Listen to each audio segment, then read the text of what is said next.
Liftoff will start in T-minus 10 seconds. 10, 9, 8, 7, 6, 5, 4, 3, 2, 1. We have ignition. It's time! Seconds from game 7 or from championship number 6. Jordan, open, Chicago with the lead! Behind the screen, Harper got a piece of it, it comes off. The Chicago Bulls have won their 6th NBA championship. Tying run at second, 2 out, Palmero, over the head of Jenks, Uribe charges, throws, out! And the White Sox have won the World Series. To the far side around the 8-yard line to Hester. Under it, and to the middle of the 15, to the 20, breaks free of the 25, to the 30, to the outside, 40, midfield, 40, 30 to the coast, 20, 15, Hester 5. For the 3rd time in 6 seasons, it's one goal achieved. The Chicago Blackhawks win the Stanley Cup. A little bouncer slowly toward Bryant. He will glove it toward Rizzo. It's in time, and the Chicago Cubs win the World Series.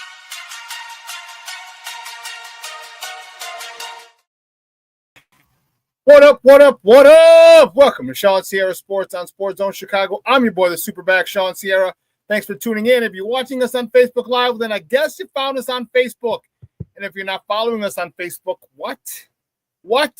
Come on, go to Facebook, type in Sports Zone Chicago, click the like button, and now you're following Sports Zone Chicago. Simple. But wait, there's more. Go to our YouTube page. All right, if you're watching from our YouTube channel, excellent. And if you're not subscribed to our YouTube channel, for real, come on, man. Go to YouTube, type in Sports Zone Chicago, click the subscribe button, but also click the notification button. That's the little bell next to it, and that'll let you know anytime a show from Sports Zone Chicago is going live. Get it? Got it? Good.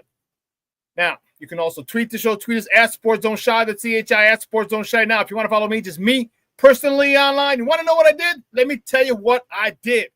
I made it nice and easy for you folks. Nice and easy. One handle for Facebook, Twitter, Instagram, Snapchat, and TikTok. All one handle at the Shawn Sierra. Man, we got a great show, but I need you to get interactive. So whatever platform you're watching us on, whether it's Facebook or YouTube, leave a question or comment on that platform. It'll come up here in the thread. We'll put it up on the screen. We'll incorporate it into the show. And that, my peoples, is what makes this the best morning Chicago sports talk show around, and that's you. So bring them all, baby. Questions, comments, smart-ass remarks, because ain't nobody scared over here. Like The Rock said, baby, don't sing it. Just bring it. Man, the chat is jumping already, baby. That's what I'm talking about. Let's see. My man Cornelius Squall checking in. What up? Shawn Sierra sports fans. Well, even Tom Waddle admits Caleb is making significant improvements in his game. Sorry, haters. Caleb's not the problem. No. Caleb is the problem, but he's not the biggest problem. He's like 3 or 4 down the list. He is not as big of a problem as Caleb is. He is not the biggest problem. I agree with Tom. He's playing. He got better from week 1 to week 2. But here's the issue, Cornelius, and all you Caleb lovers. Here's the issue. Caleb is not playing bad. He needs to play better. That will come by the end of this season. And we're bitching at him because we are of the instant gratification era right now. Or we expect, well, Caleb got his receivers. He's got his head coach. It should click. It doesn't work that way.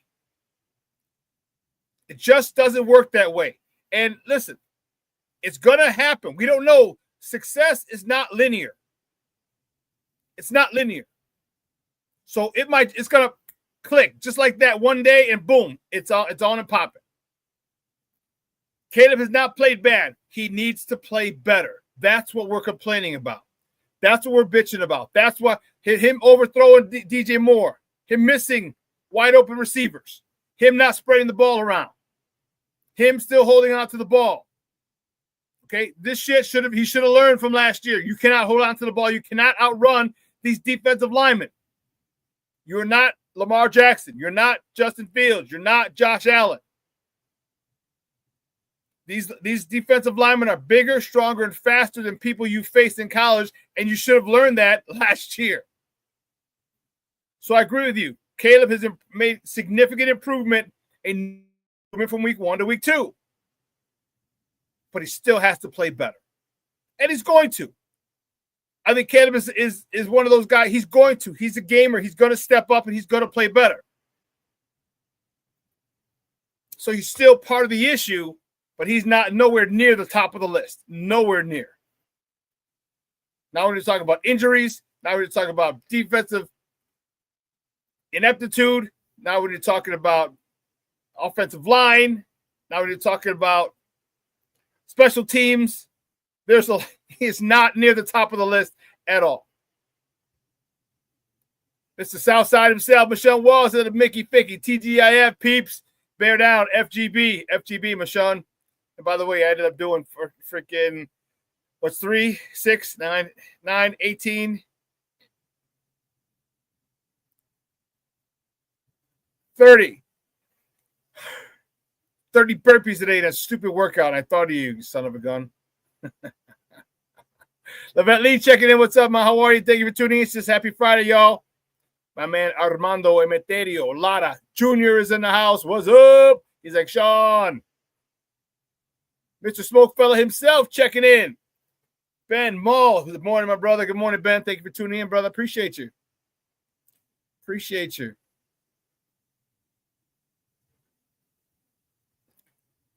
Cornelius, you know what? You and I could be on the same page right here. Of course, Caleb's not a finished product, but I like the direction. Hell yeah, you like the direction he's heading. Hell yeah. You know how I feel about Caleb, but I told you I'm always going to keep it a buck with you guys. My biases toward players takes a back seat when it comes to my analysis and what I give you guys. I like the direction Caleb is heading. Now, I need him to spread the ball more. I need him, if he's going to force it to anybody, to start forcing it to DJ. Okay? DJ is a proven number 1 receiver in this league. All right? The Bears paid him $111 million for a reason. Get him the ball. Get him the ball.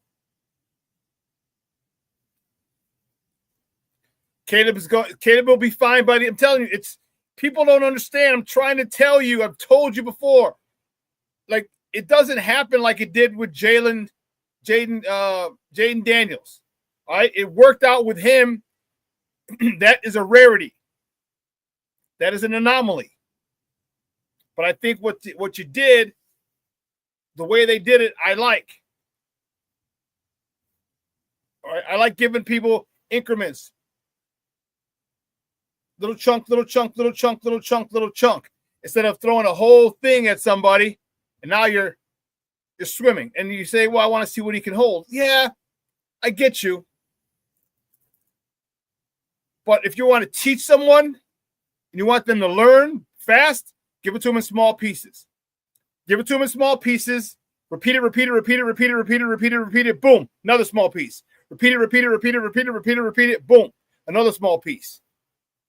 Then you go, when you repeat it, then you repeat the first and the second thing you gave them. Then you give them a third thing. Repeat it. Then repeat the first, second, and third things. You go over those things with them. I'm telling you, coaching is teaching. It's all it is. And this is one of the best ways that I found for people to succeed. In the classroom, on the field, in life. The 30 burpees is not bad. No, you're right. I took my time. It was only 7 minutes, bro. And yeah. King Booker World checking in. What's up? He said, salute everyone and Shawn. King Booker World checking in, baby. That's what I'm talking about. Yes. Listen, I don't know a lot, but I do know this. More of the usual suspects will chime in as the show goes on. That, my peoples, I can promise you. That I can promise you. But I'm not happy. I'm not, put it this way.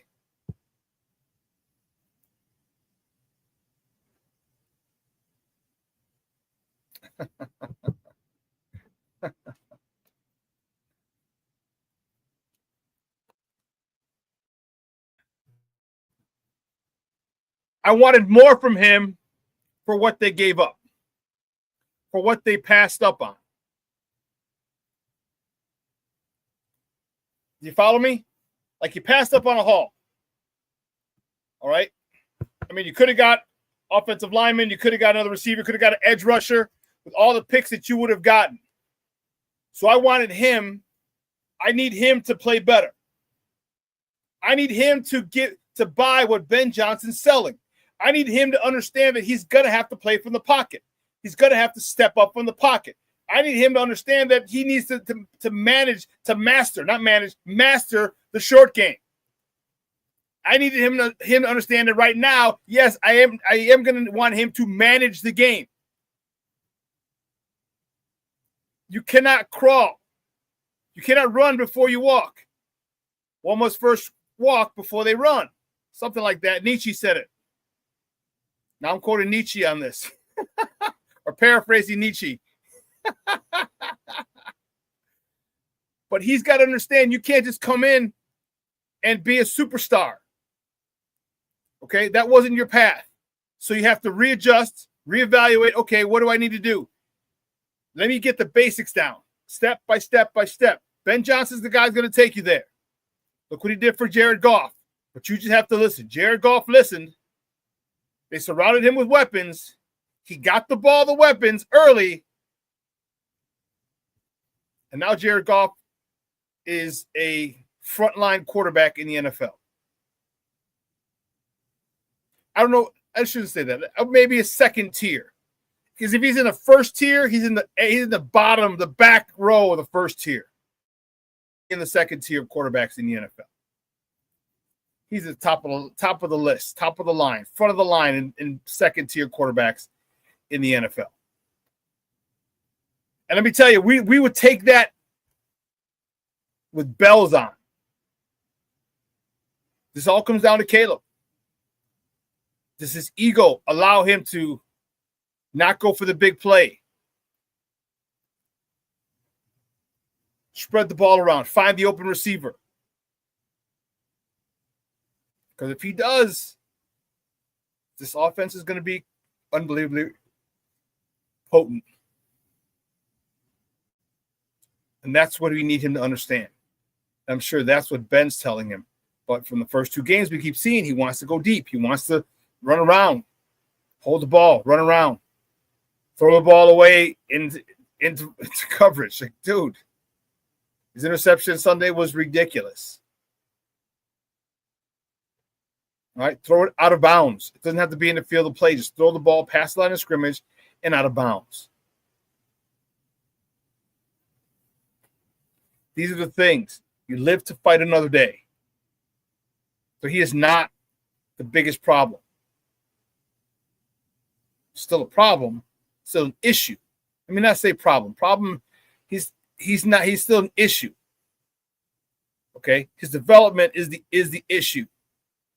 His refusal to buy in completely to Ben Johnson's system is the issue. The sooner he buys into that system, the better this whole thing is going to be. The sooner his career is going to take off, the sooner he's going to start having 300-yard games, 3-4 touchdowns.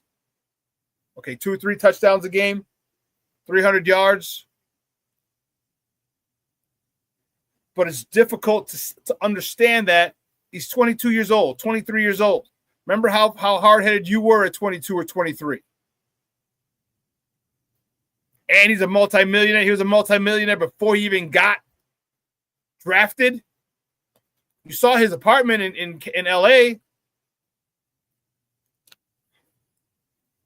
was in the hills, overlooked the city of Los Angeles. So he's feeling himself, but he has to humble himself. Because there are far too many plays that he's missing. Because I don't understand how you excel in backyard football and out of structure and then can't hit wide open receivers out of structure. I don't understand that.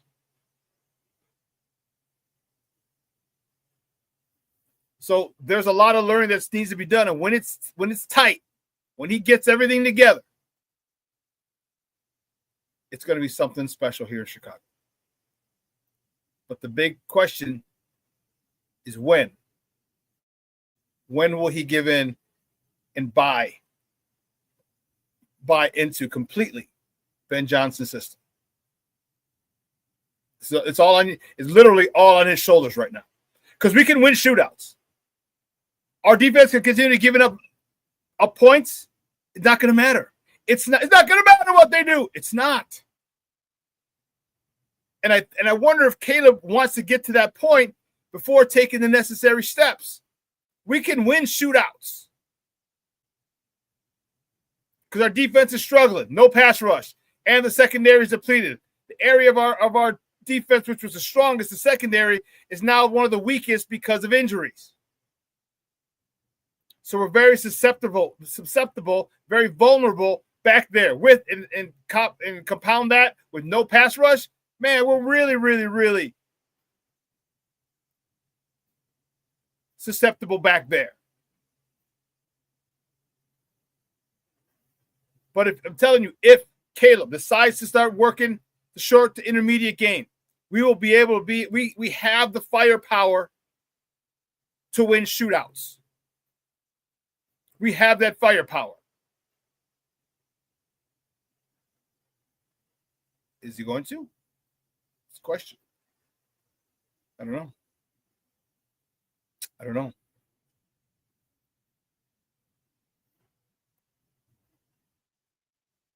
Anybody ready for the Daniels and Knicks ain't that good convo? Well, listen. Here's my thing. Everybody's in this age of instant gratification. Okay? Everybody.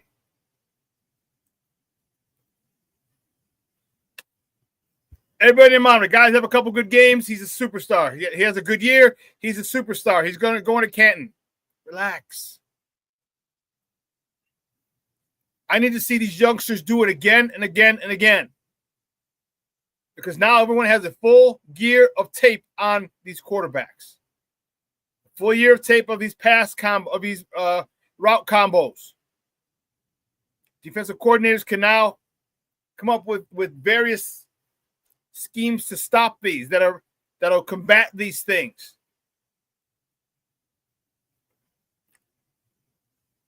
Let the DCs get a year. They got a year under their belt. Let's see how they do this year. Let's see how Jaden Daniels does. Let's see how Bo Nix does. Now that everyone's got a year of tape on them, they have a better way to play them.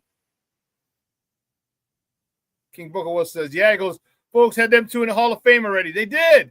Because that's how society is. You have one good game. Oh, he's a superstar. He's going to Canton. Like, dude, it's one game. Bro, it's one season. Okay, the great ones, you do it over and over and over and over again. And this is why let me circle back. This is why it's imperative that Caleb gets the short to intermediate game down now. Because once he gets that short to intermediate game down now, guess what? Teams are going to have to adjust. They're going to have to adjust to stop that, which means they're going to tell corners to be aggressive on those slants. Now you got sluggos. Now you got slant and go, slant and corner. Now you can do double moves with these guys. Now you can set guys up because they're aggressive, because they're scared of you getting the ball so soon. They're scared of DJ Moore, of Roma Dunze, of Luther Burden, of Olamide Zacchaeus, of Colson Love, them getting the ball so soon and running. So they're going to be more aggressive. Now the double move is completely in play. Now the long developing routes are in play. And then once you burn them with the short game, and then you burn them with the long game, now they're screwed. What are you going to cover? You're going to cover the intermediate to long game, so now the short game works. You're going to come up being aggressive, so now the intermediate to long game works. What are you going to do as a defense? This is what they need Caleb to understand. One builds the other. The intermediate to long game is contingent on the short to intermediate game. You can't go intermediate to long. You cannot. especially with this offensive line. And mind you, you continue to short the intermediate game, guess what? These defensive linemen aren't going to get to you. But they still got to come out of a stance. They got to burst out of a stance. They got to fight. Man, that is a lot of energy they're expending every play to not get to the quarterback. All these things go hand in hand. All of these things. So you hit the short game, guess what? The defensive linemen, they burst, get upfield, 2 steps, 3 steps, ball's out. Man, they got to do it again. Man, they got to do it again. And they're not even close to the quarterback. And in the same drive, guess what? You get a little tired. Now you have an intermediate to long route. Guess what? They're still not rushing. They're not at the quarterback yet either.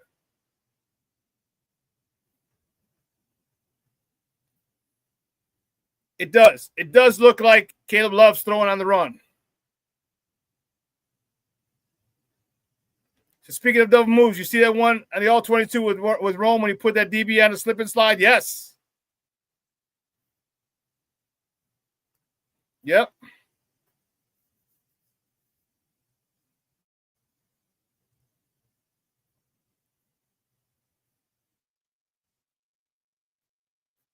King Booker Cornelius says King Booker World. They both had an advantage. He's talking about Bo and Jaden Daniels. They both had an advantage that Caleb didn't, and that was a good head coach. Remember, now you guys are understanding. Now, see, I love it, Grasshopper. I love it, Grasshoppers. I love it, my Grasshoppers. Because you see, coaching matters. Remember, you got to go back. How many times have I said this? Every time you step up a level, from high school to college to pros, the most important coaching you receive is that first year. First 2 years, really, but that first year is imperative. Imperative you get good coaching, good fundamentals. Or good fundamentals would be instilled in you in that first year, so you know how to navigate the league with a sound fundamental base, regardless of position. Regardless of position, you go into this league with a good fundamental base of your position and the things you need to do, your job description. It's all uphill it's all downhill from there, because now you can navigate. Because if you get a bad coach, you remember all the good stuff that was taught to you, and you can resort back to that. Because what happens when you get into a conflict, when you get into a street fight, when you get into a duel with another team that's just as equally yoked or better, you fall back on your training. You fall back on the fundamentals. And if your fundamentals are horrible, you fall back on that shit. That's how it works.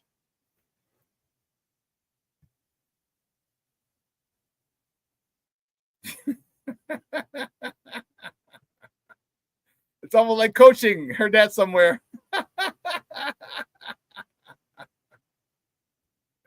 Oh, man. I'm telling you. Now you got Caleb's got. We need the complete buy-in from Caleb. The complete buy-in. I'm telling you, there's nothing worse. Nothing worse than getting sliced and diced with no more than 15-yard passes. I take that back. The only thing that would be worse was giving up 3 or 4 yards of carry. And they run down the field. That's the only thing worse. They get sliced up with a 6-yard gain, a 4-yard gain, a 3-yard gain, a 7-yard gain, a 3-yard gain, a 6-yard gain, a 5-yard gain, an 8-yard gain, a 6-yard gain, a 4-yard gain, a 6-yard gain, a 10-yard gain, 12-yard gain, slants, curls, hitches, slants, curls, hitches, slants, curls, hitches. Quick outs, quick ins.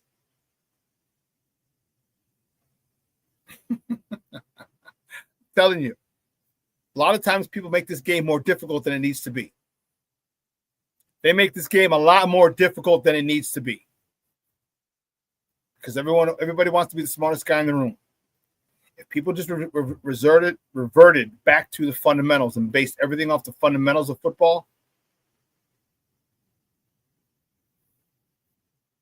blocking, tackling, you when you have the ball on the move. You don't tackle very well. Guess what? You slip one tackle. Now we're off to the races. Now that changes the way the defensive coordinator lines up your cornerbacks. Or maybe he brings up the safety because you're concerned about the cornerbacks missing the tackles. Now you bring up a safety. What do? You slide a guy. You send a guy behind him in coverage for the big play. It's rockets. It's not rocket science. It's actually quite simple. But here's what I'm going to do. I'm going to take a quick break. Right on the other side of the break, we are going to get to my top of the morning topics. I promise. So do me a favor. Don't go anywhere, folks. Keep it locked right here. Shawn Sierra Sports on Sports Zone Chicago.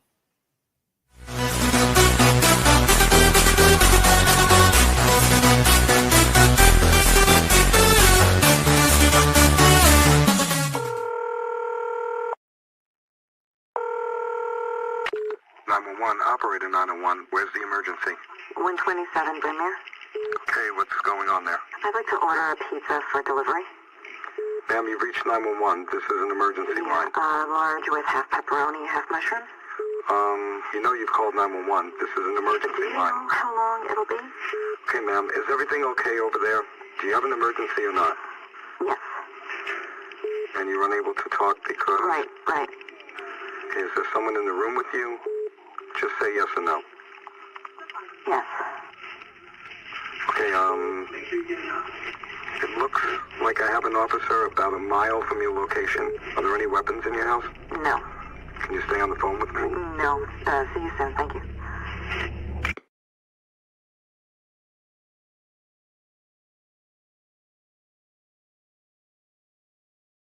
Every day, we take steps to keep the people we love safe. But some health risks are easy to miss. Ticks hiding in the yard can spread germs, like the ones that cause Lyme disease. Mice searching for food can spread bacteria that makes us sick.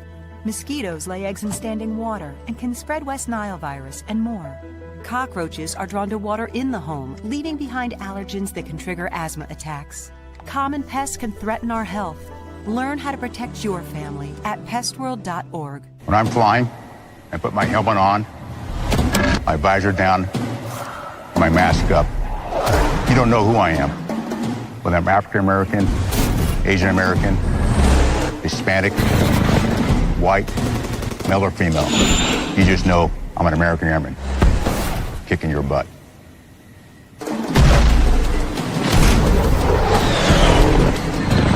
I'm General C.Q. Brown Jr. Come join us.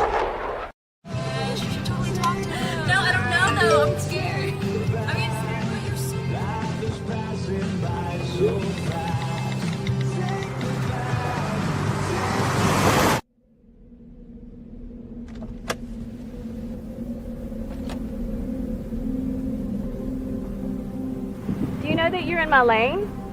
No, not at all. Are you not paying attention? Are you texting? I was just checking in with my mom. I was telling her that I thought we'd be home by 6. It's okay. There's enough time. Just pay attention. I'm not even halfway through my text. There's no way. I'm not even going to look up. My babies are in the car. You have to pay attention. It's just supposed to be a quick text. I'm so sorry.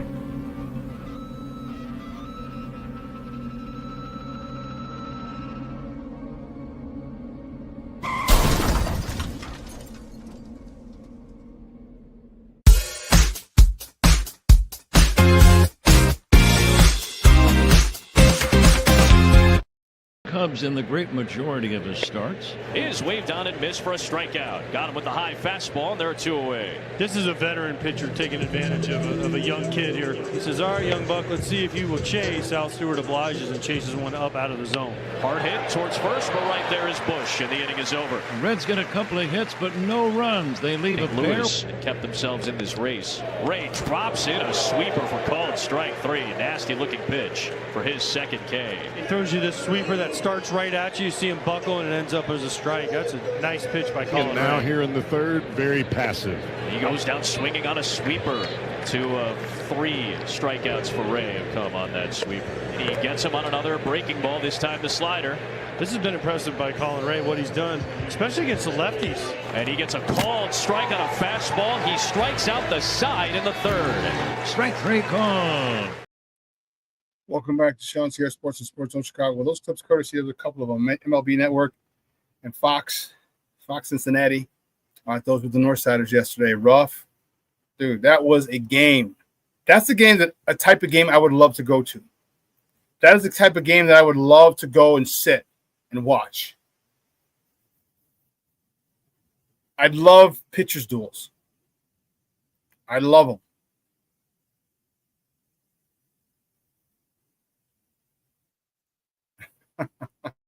I love pitchers duels. All right.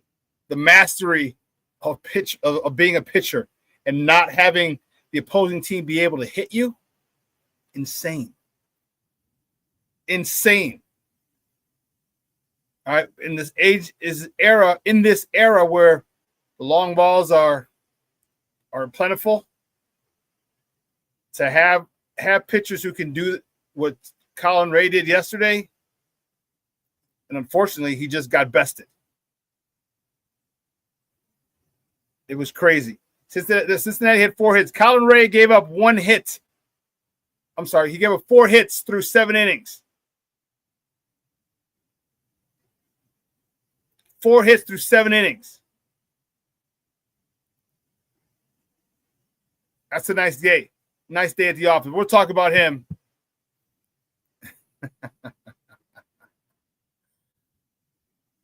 Cornelius Squall says that guy was throwing 102 miles an hour in the 9th inning. This is what I don't understand.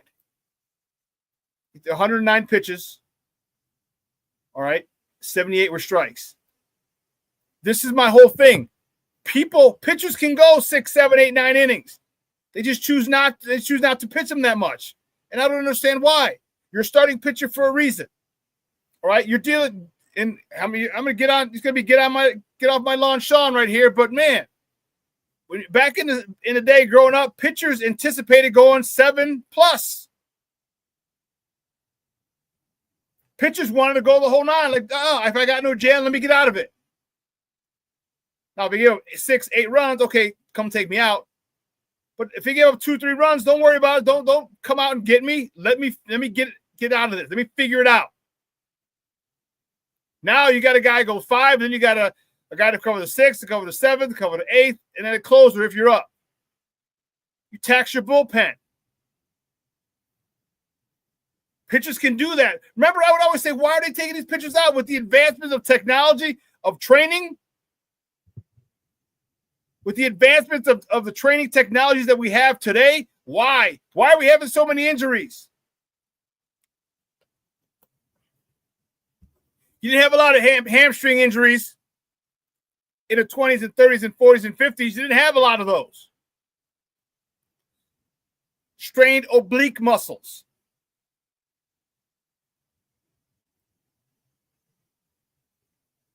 Strained calf muscles. You didn't have those.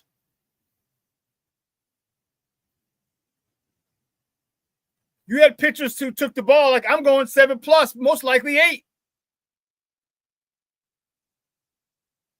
And if you go back into the 60s and 70s, I've got a whole game. I got 9 innings to pitch today. And that's when they really started bringing the closers, like in the 70s and 80s, is when the closers really became prominent.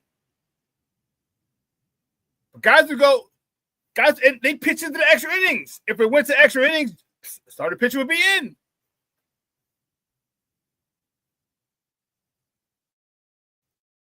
Why everyone has to coddle these athletes. You have the best technology, best recovery. What it is flexibility. That's the problem. Coming up a lot, I'll bet my left nut, to borrow a phrase from Coach Shallow, rest in peace. Everything was his left nut. You can't block like my. You can't block. You block worse than my left nut. I'll bet my left nut. Shout out to Coach Schaller. Rest in peace. Him and Coach Quinn, man, that was the best duo a kid could have playing football. I'm telling you, that was my foundation. Those two guys for 5th grade, 6th grade, 7th grade, and 8th grade. 4 years of having those sons of guns, boy, and they built strong young men out of kids. Yes.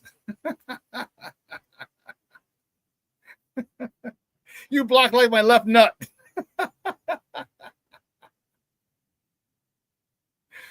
But I'm telling you, the flexibility. What are they doing? Are they stretching their back properly enough? Or are they warming it up? Are they stretching their biceps, their triceps, their back, their lower back, their abs, their stomach, their abs? It just, I don't get it. Their hamstrings, the whole posterior chain, stretching your hamstrings, your glutes, your calves, your lower back, your upper back. Like, what's the routine? I'd love to see the routine. Now, if you throw out a shoulder, are you properly stretching your shoulder and working that out? Because you can stretch a shoulder. Shoulder's a joint, but there's muscles around the shoulder that can be stretched and to get more flexible. Junior said one of the best sound bites was Tommy Lasorda arguing with a pitcher on the mound who didn't want to come out of the game. Yes, they didn't want to come out of the game. It was a badge of honor to stay in the game and finish, whether you won or you lost.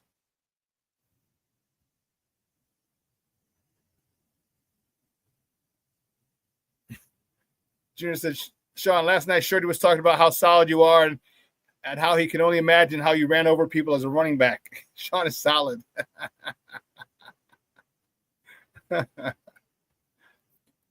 Said you gave him the best cigar he ever had. Let's tell you. I don't know what to tell you. Again, I appreciate it. I appreciate it, Shorty. I really do. King Booker Will says, we're in an era where kids are shattering ankles, stepping off curbs. Cornelia says, I don't remember Ferguson Jenkins ever not finishing a game. That's it. It was a pride thing. But let's get a crack-a-lackin', baby, guys. You know we do the first segment of every show is called Top of the Morning. She won't come just when you want it.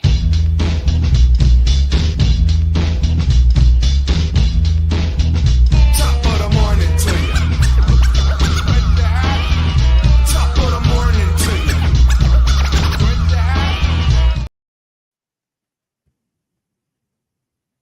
Mr. Shorty checking in. He says, I'm at work, but sneaking in to say hi. Thanks, Shorty. Hey, I appreciate you hyping me up yesterday on your show and wearing the shirt. I appreciate it. I hopped in for a quick second. So he also said, I had a great time watching us get our asses whooped last Sunday, Shawn. I'm glad you enjoyed the cigar. Glad you enjoyed the venue. It was good meeting you, man. It really was. It really was. Well, let's see. Which way do we go? Which way do we go? Which way do we go? Only game in action yesterday. The Cubs. Man, this was a duel. Cubs fall in a pitcher's duel. 1-0 to the Cincinnati Reds. Can I still call them the Big Red Machine? No, because that was for that team in that era. So no.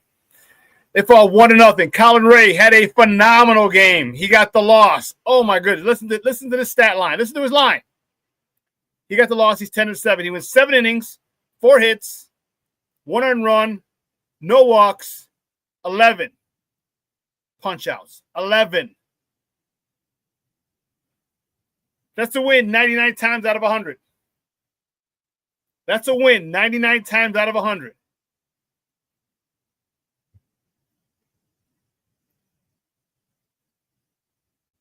Unfortunately, Hunter Green on the other side was a little better. He complete game, 9 innings, 1 hit.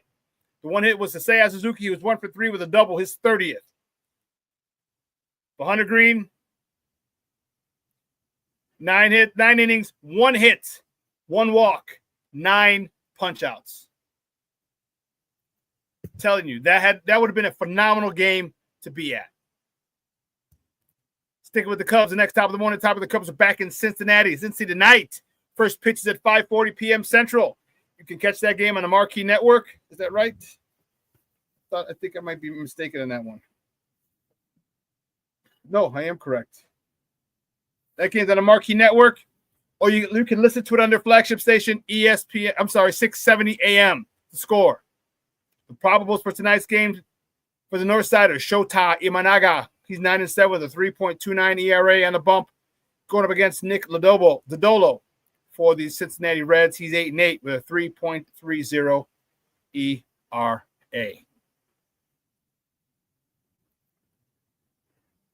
The next top of the morning topic, staying there, the Cubs.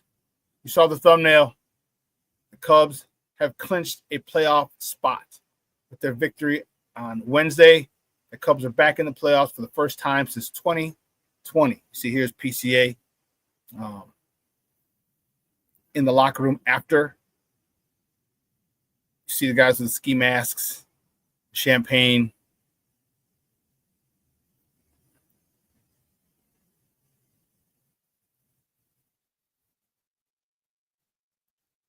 Let's see. Always shorty salute. Armando, he's shouting everybody out. He's talking about, oh, yeah, Glenn Morgan on yesterday. Glenn is a man, dude. Cornelius says, you don't have to worry about Hunter Green the rest of the series. No, you don't. Thank God. Thank God. Thought that was Tyson Bagent.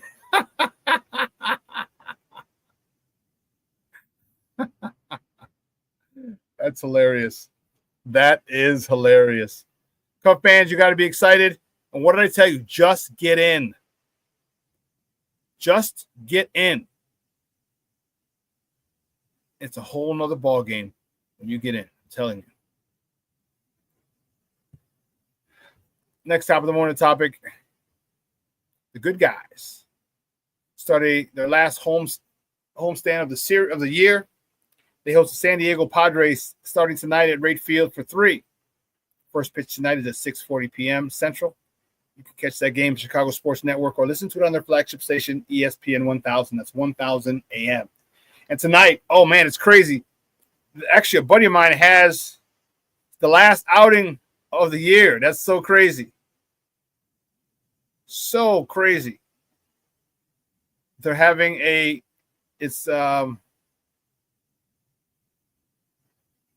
Latino Heritage Night. No, what are you doing here, dude? You're killing me, Smalls. No. All right. There's an event. It is it's Mexican Heritage Night because it's Mexican Independence Day. So they're going to be at, my buddy was having a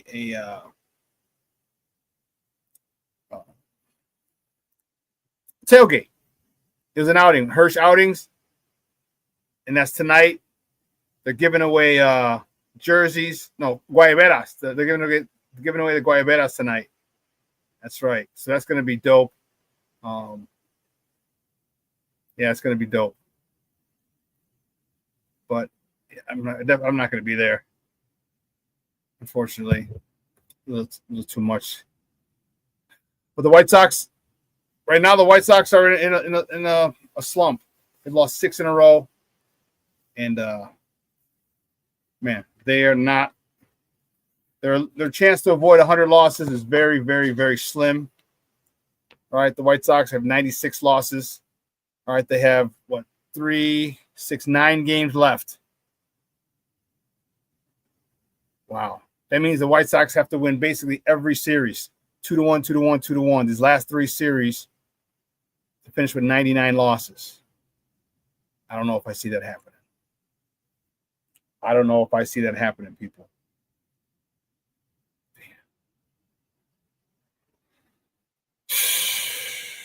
Wow. Man.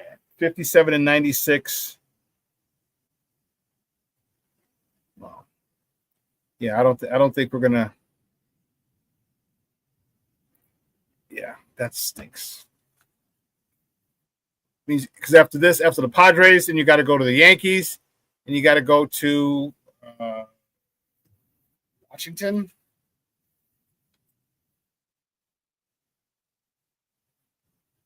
They don't have it. It's only up to next week. Can't remember who they finish up with, but yeah, I don't think. I just don't see it happening.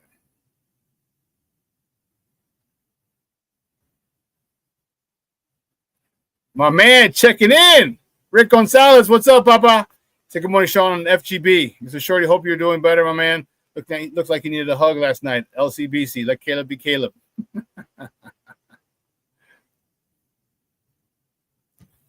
Cornelius says, is it just me? But I'm the only one uncomfortable with teams celebrating just making the playoffs? It depends, Cornelius. It depends.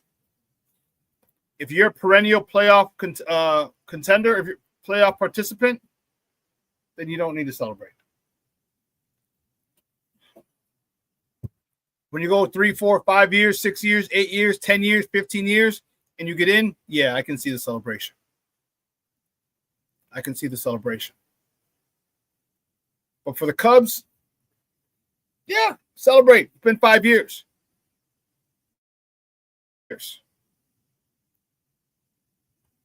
King Booker World says, okay, Shawn, what is the actual day for Mexican Independence? Mexican Independence Day is September 16th. It was earlier this week. September 16th, 3 days ago. Thursday, Wednesday, Tuesday. Tuesday was Mexican Independence Day. September 16th. And that was the day we moved. I'll never forget it growing up. Why I remember this, I don't know. But September 16th, 1979 is when we moved from 18th place in Morgan in Pilsen to 61st in Fairfield. Yeah. Mr. Shirley says, Armando, the last running back besides Peyton I would ever want to take a hit from the A-gap is Shawn. Solid as a rock. Stop it, Shorty. Rick Gonzalez says, in response to was actual in Mexican Independence Day, Rick Gonzalez says every Friday, Saturday, and Sunday. Oh, man. Oh, Team Booker said, because my Mexican brothers and sisters have been celebrating in my neighborhood since August 30th.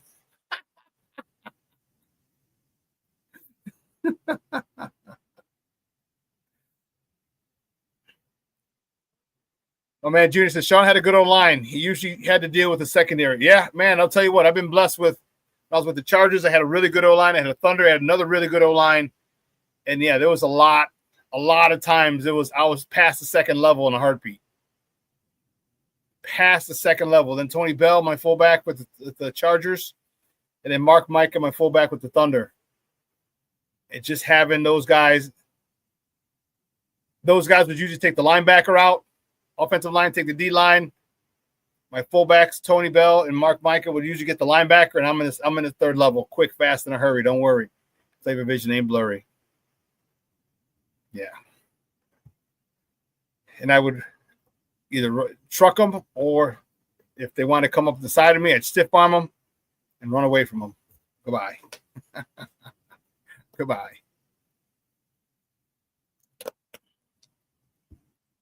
I have a clip. You know what? I have it on. I'll upload it next time. It would probably take a minute. But I have a clip of one of the games where it was a nice run. It was a nice run, and at the end, the announcer was like, "Shit." Oh man, we were playing the Lions, the Lions. And dude, I'll never forget that. That was crazy. Oh man.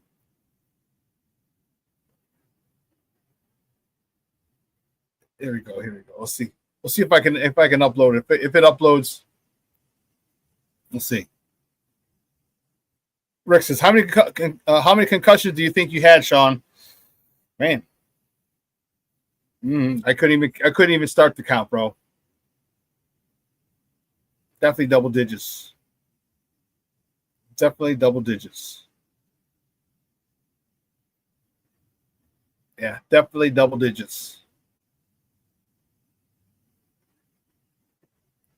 I know every time I got hit and I saw those white stars. Anyone played football, you know exactly what the hell I'm talking about. Those white stars. Just, yeah, it's not letting me upload it. It's gotta be MP4. Yeah, I can't even tell you, bro. I forget some shit sometimes. Actually, I use it as a, when I do forget stuff, I use it. When I don't pay attention, and like when I told you, I'm like, well, I played football for a long time. I took a lot of hits to the head.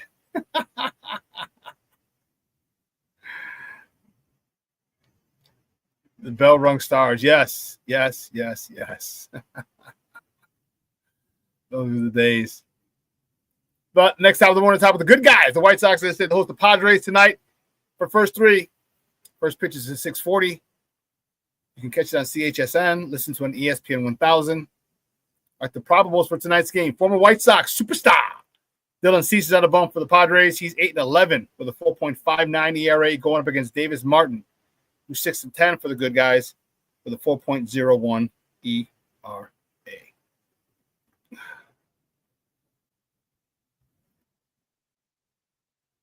Be good to see Dylan Cease. The next top of the morning topic, Bears host America's team, Dallas Cowboys, this Sunday on the lakefront, Soldier Field. Kickoff is at 3:25 p.m. Central Time. You can catch that game on Fox 32 or listen to it on their flagship station, ESPN 1000. It's 1000 a.m. It's a big game for our boys.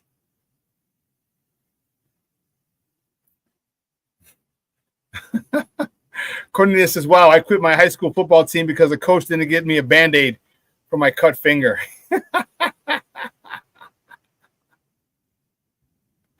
You're out of control.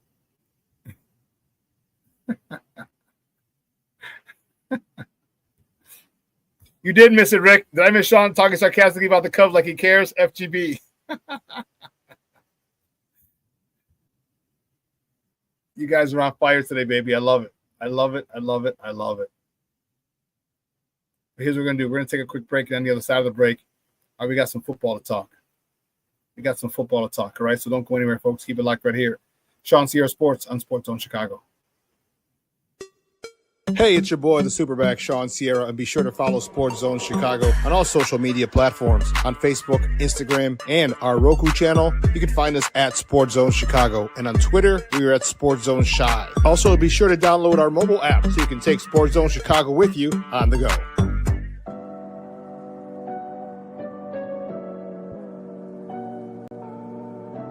How do you take care of your mind health? For my mental health, I meditate in the mornings. I have my dogs. They're the best. I just find ways that help me just relax. Finding things that make me happy, like being close to my family. I meditate a lot and read books. I have hobbies outside of the game. I'm able to switch off. I'm able to turn my brain off from the game of basketball. Your mind health matters. Your mind health matters.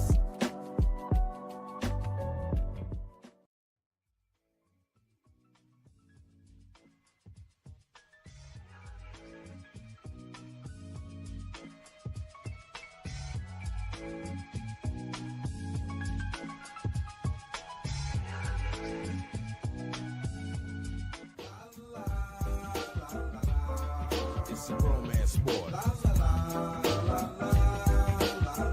What?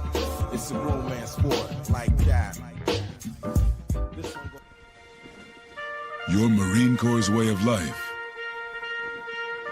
is to defend the American way of life.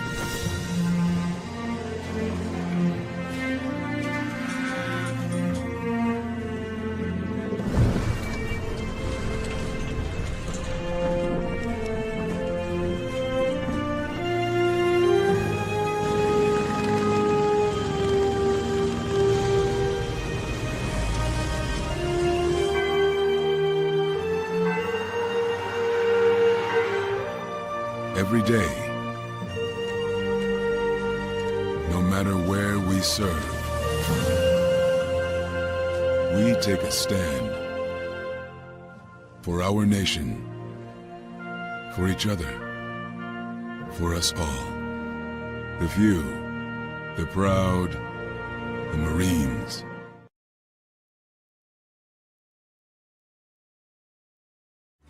Every body in a work zone is someone's somebody. This is my mom. She works for KDOT. This is my dad. This is my mom. This is my daddy. This is my sister. This is my daddy. This is my son, Scott.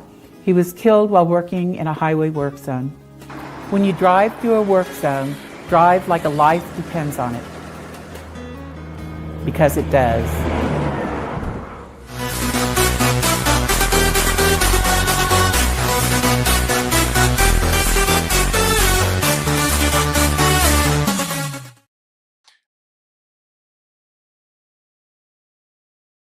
I thought as a whole that team, they played a little bit harder than us.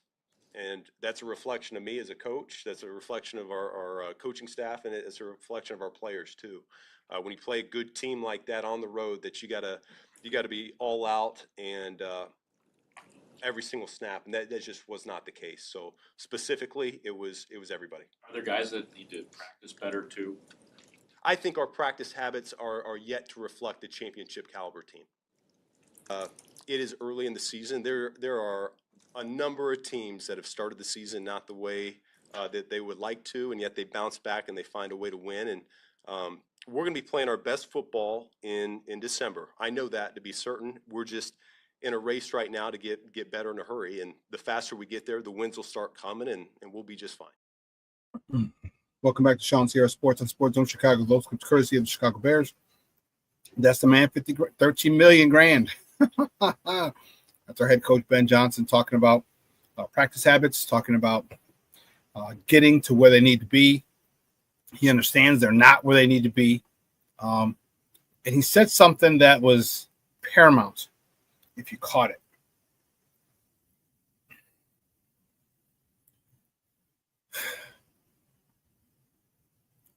He said, we'll be playing our best football in December. He understands the fact that his offense is difficult. He understands the fact that everybody's not on the same page. He understands that people learn at different rates. He understands there's going to be trials and tribulations and struggles as people learn this system. He understands that. He knows that. So him telling you, so people tell you what they want, people tell you what they mean if you just listen. When he says that we're going to be playing our best ball in December, he understands that there's going to be a progression. Somebody said it earlier. Was it Cornelius Squalls?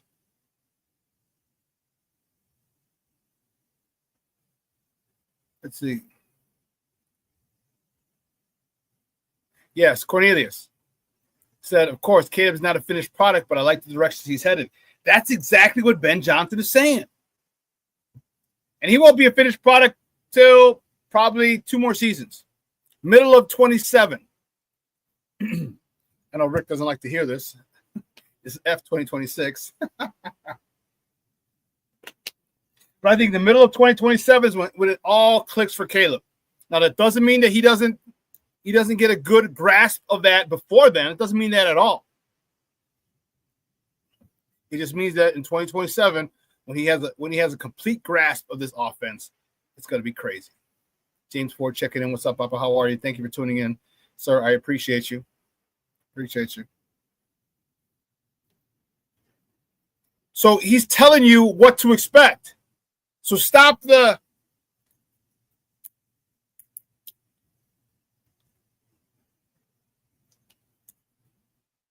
people saying Caleb needs to look like this. Throw the ball downfield. Do this. No, he doesn't.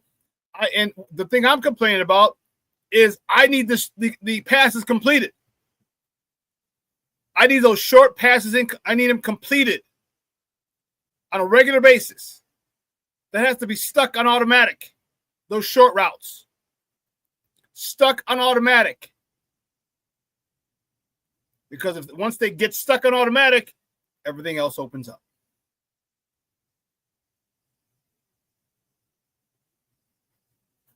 And that's what Ben Johnson's saying. He said, all right, listen, this guy is probably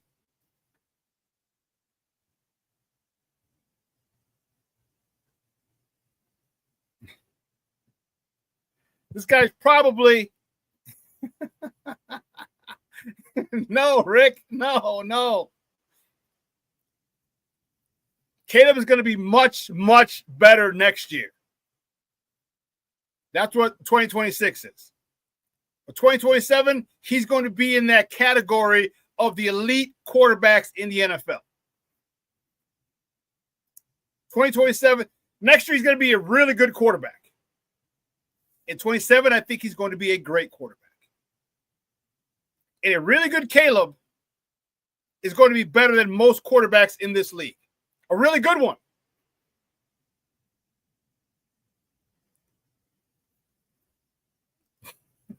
Rick. Hey, Rick, you better come out to the next watch party, man. You better come out to the next one, bro. Don't make me find you. Don't make me find you, bro. I'm going to go to Craples. Like, what's Rick's address?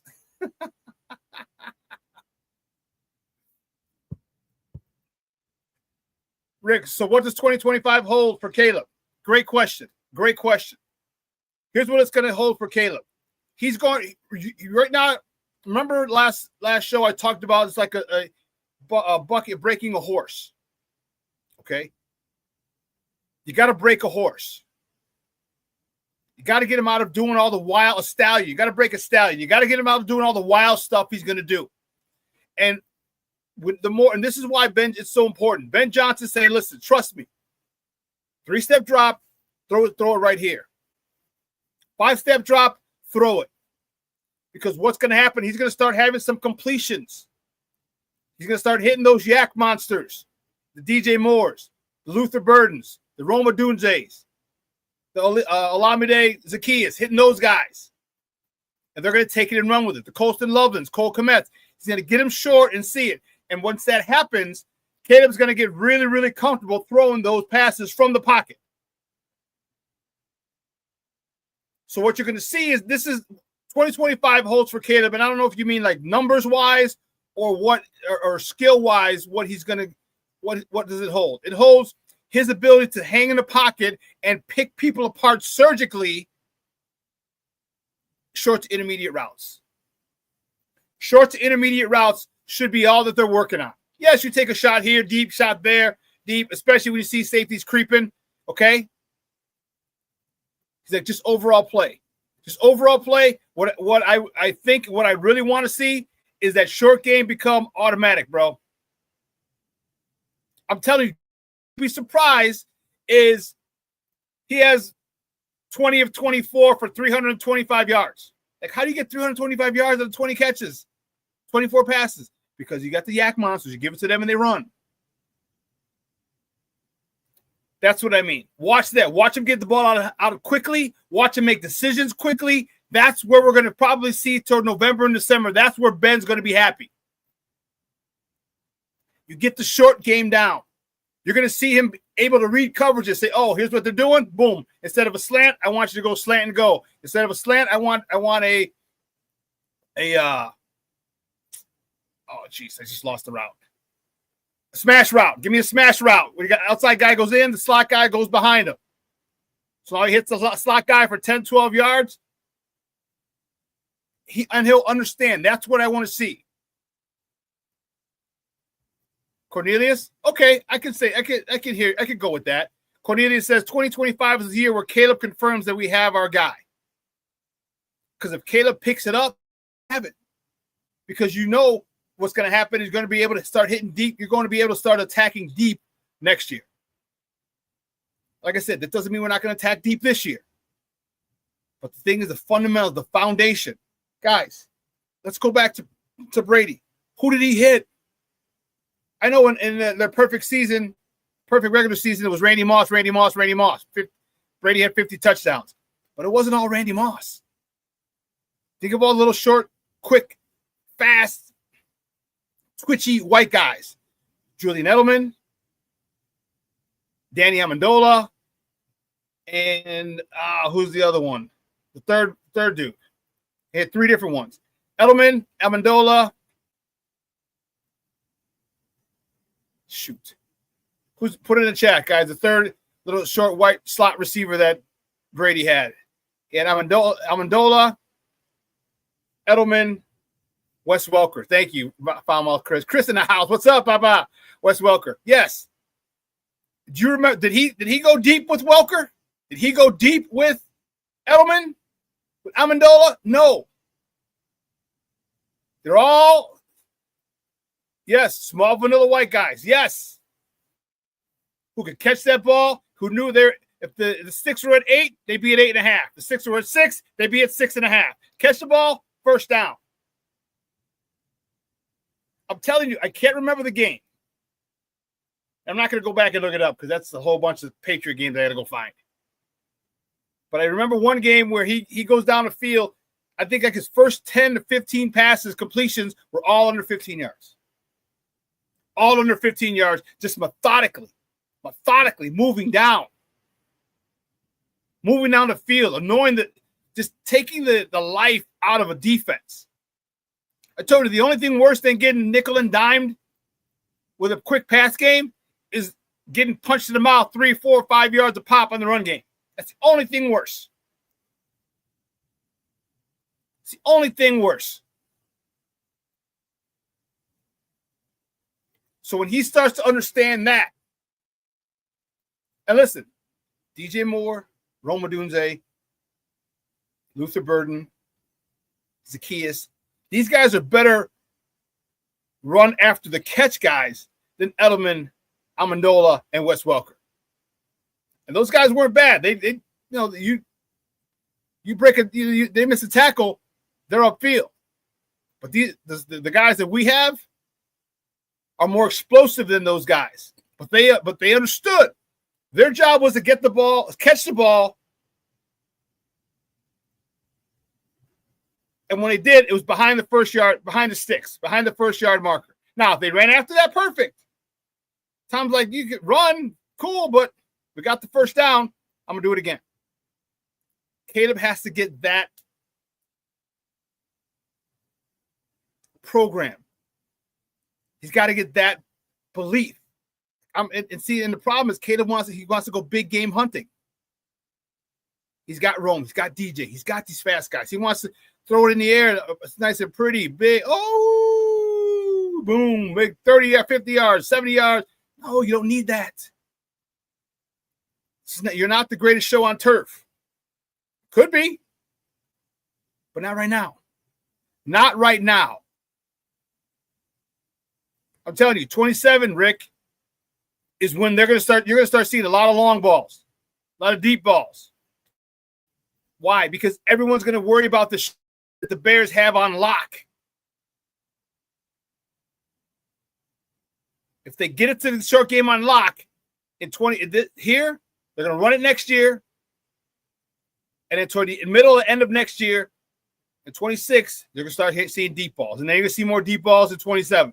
Because now defenses don't know what to take away. They want as I said it, do you want the DBs to be aggressive or do you want them to hang back? You want them to hang back? Here goes a short game. You step up, you cheat. Here goes guys behind you. That's simple.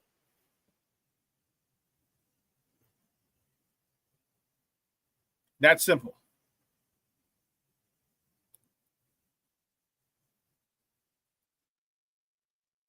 For me, one of the most important things is this offensive line. All right, can't even going to do a damn thing if this offensive line doesn't gel better. They've been making far too many elementary mistakes with double teams. Jonah Jackson on one. It was a one take. It was shade. It was a shade. He was shaded to the left to the to the right of the center. So him and Jonah Jackson. They double team him. And the outside edge was on, I don't remember who it was. It was on, might have been Hutchinson or someone was outside Darnell Wright. So he stabs the one technique, goes back. And the one technique is already has leverage, but he stabs him and then goes back to Darnell Wright, who's already has his man outside. He already had in the inside guy. The one technique had the inside lane. Just silly things like that. The quickest path to the quarterback is a straight line. So make sure that those inside guys are accounted for. And that's what Jonah Jackson screwed up on.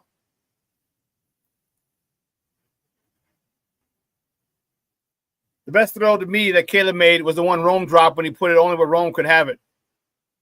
I think Rome had like 3 drops. You're talking about the one. Well, remember, he put one right between the 1 and the 5, and he dropped it. Right between the 1 and the 5. You think any changes on the line this week? Braxton or Jones, bench mate? Braxton or Jackson? Bench maybe? I don't think so, Rick. I don't think so.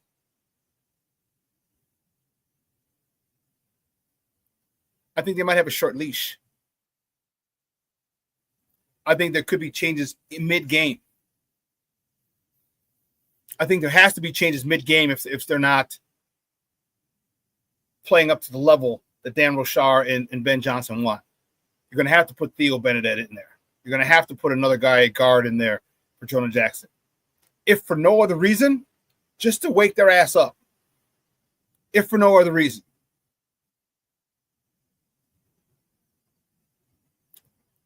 So I don't think any changes per se. Here's what I need to do. I didn't do. Shish kebab. Because here's what we're gonna. Let's do it. I need to show you.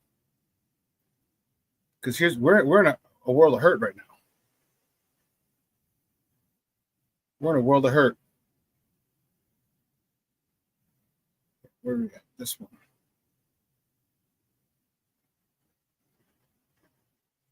There we go. There we go.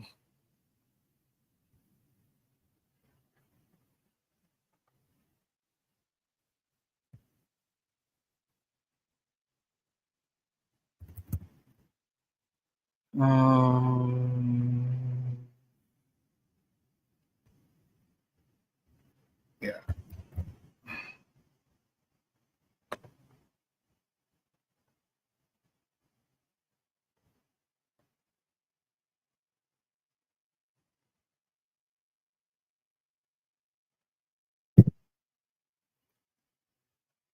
Here's why we're in a world of hurt. I should have done it earlier, for whatever reason. Here, peep this.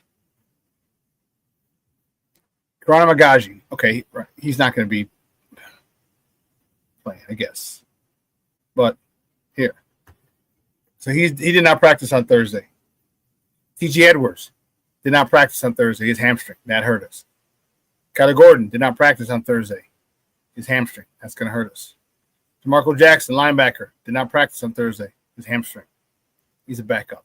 Jalen Johnson, his groin, did not practice. He's a backup. Sorry. He's not playing. He's out for the year, bro. Let's be honest. He's out for the year. Let's keep it a buck. He's out for the year. Jalen Jones, DB, hamstring. He did not practice.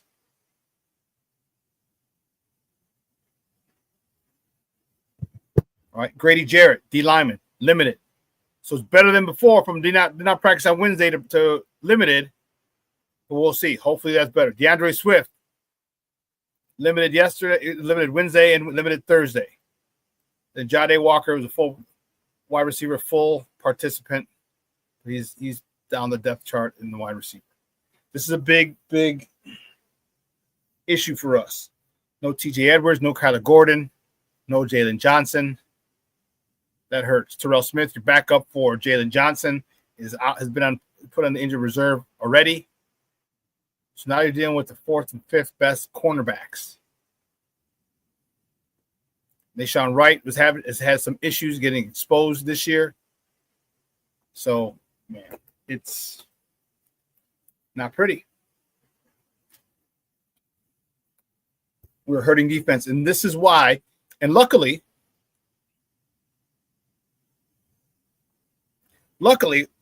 the situation is this. We can win a shootout. We can win a shootout. We are yoked. We are equally yoked for a shootout with the Dallas Cowboys. Their defense gave up 300-something yards or 400-something yards last week. Crazy. Their defense sucks. Our defense is hurt. They got two really good wide receivers with a quarterback who's playing very well in Dak Prescott. We have 3 really good wide receivers, if not 4, maybe 5, including Colston Loveland. We have more than enough ammunition for a shootout. Their defense is bad. Ours is wounded. We both have a lot of offensive firepower. Vegas has, 50-something is the over-under? Because Vegas thinks it's going to be a shootout as well.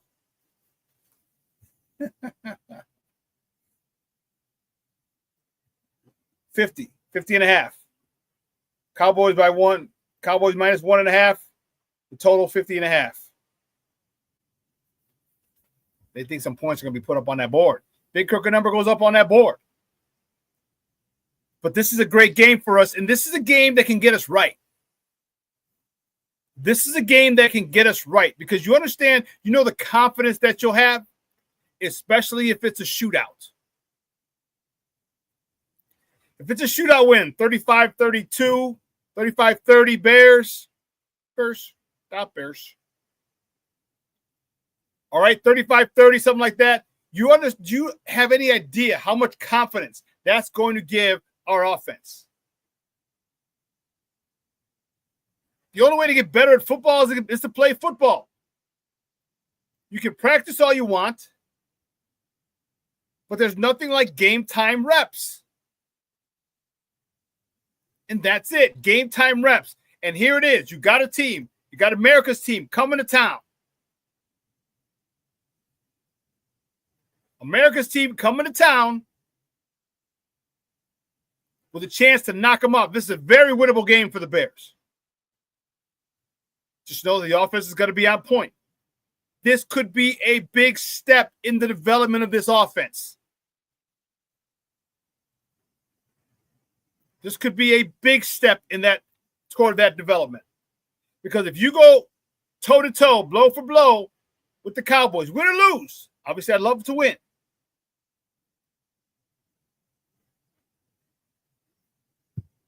It's gonna do wonders for this team.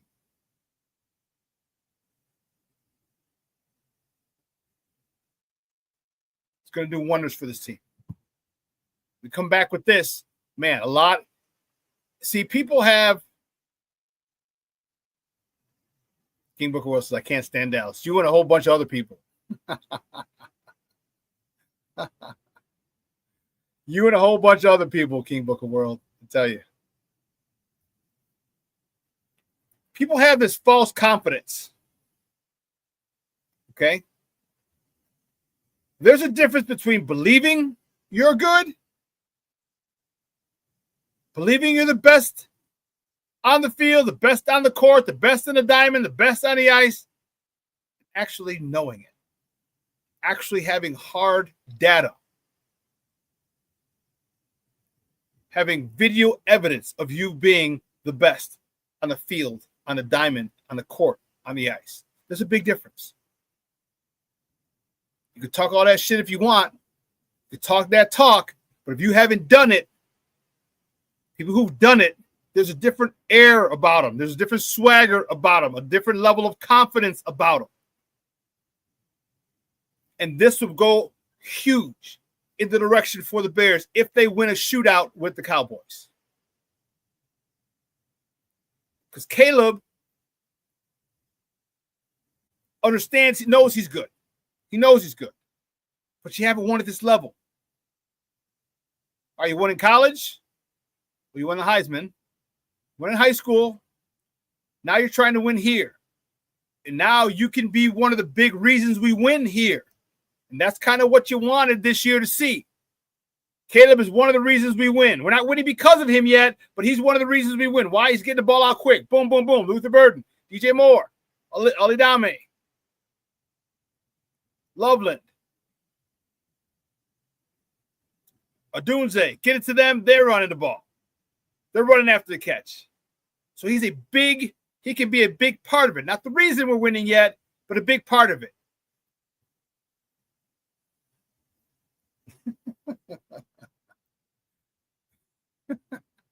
Rick says, book up besides the Packers, I hate the Cowboys even more than when Shawn talks about 2026. Even I know he's right. FGB.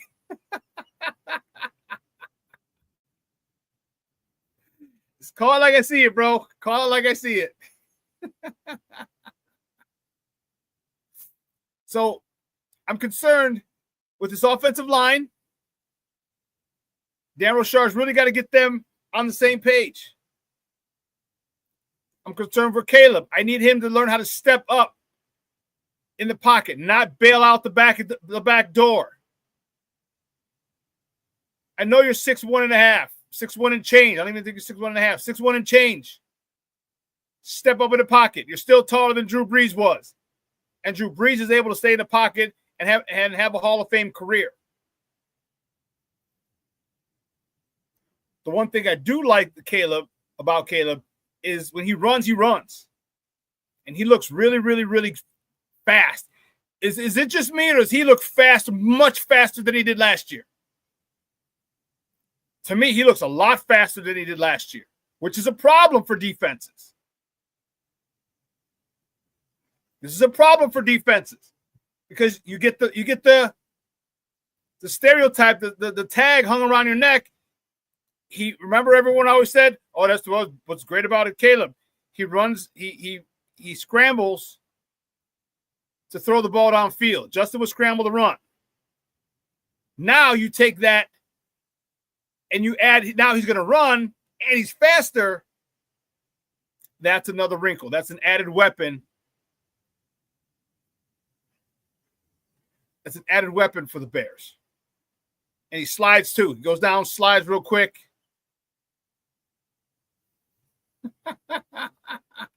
Rick says, I'm always high when I watch, so I can't tell. FGB. My man Rick, keeping it a buck.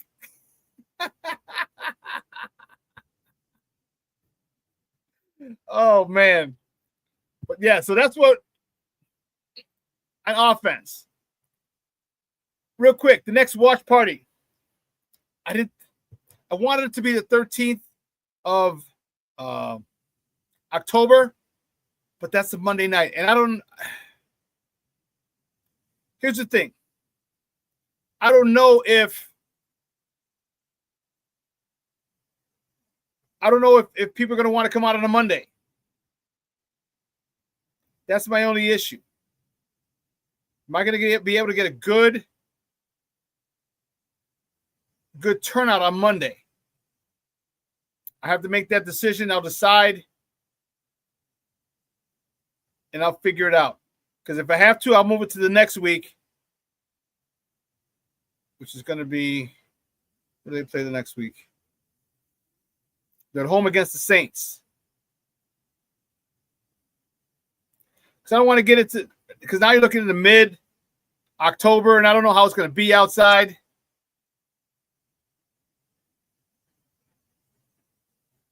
October 19th will be against the Saints. The Saints are at home. We'll see. We might be lucky. We might. Junior says no to Monday. Okay. Yeah, I'm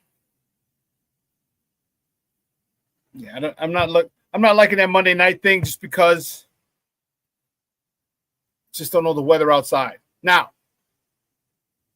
he also did tell me that we can bring it inside, which would be dope. That would be packed. We'll pack that joint inside. But yeah, no to Monday. Yeah, I'm not feeling that.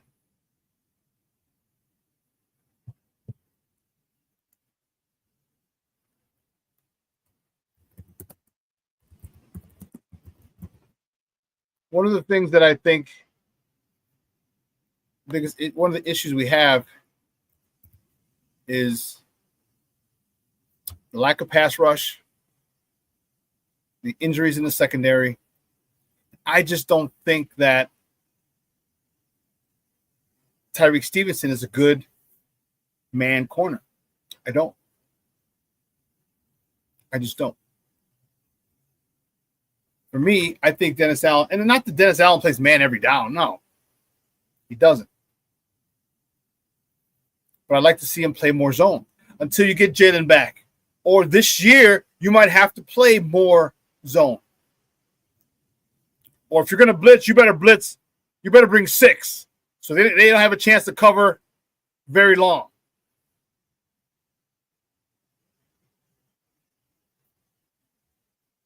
Play more zone. Okay? We have zone.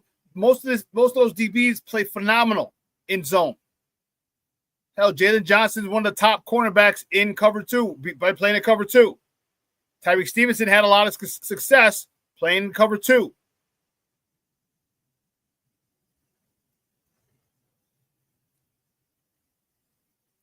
I'm hoping that this guy can adjust his defensive coverages. Play a little more zone. Because our cornerbacks, our DBs are better suited for that. They're not suited for man. Tyreek Stevenson's big and tall and lanky and strong, but he seems to have a problem when, chasing receivers across the field. Like when you got to chase, like I'm on St. Brown. Don't get me wrong, that's a tough ask for anyone, but nonetheless.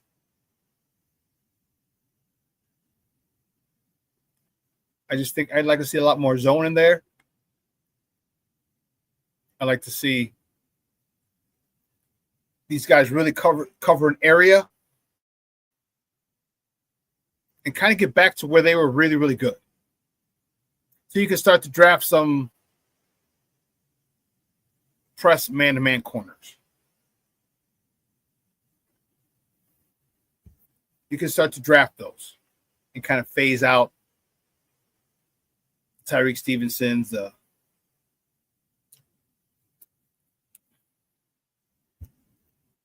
other DBs. You maybe the Zoff Frazier, who's on season-ending injury reserve for personal reasons. He's a long, good corner, cover corner, man corner.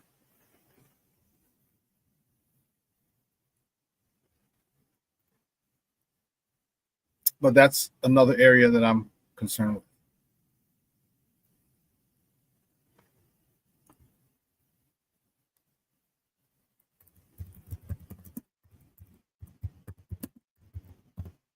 This King Book of World, you put it, I need strong O-line play. I know I talked about it, but I need strong O-line play. I need strong O-line play. Damn it.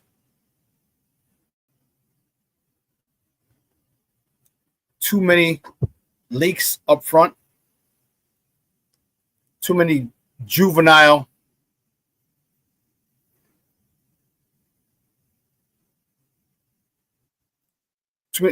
penalties, too many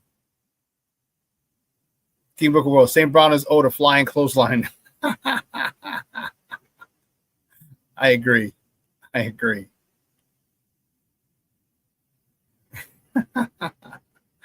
Patty Lara checking in. Good morning, Mom. Thank you for tuning in. So happy TGI Mickey Ficky Friday.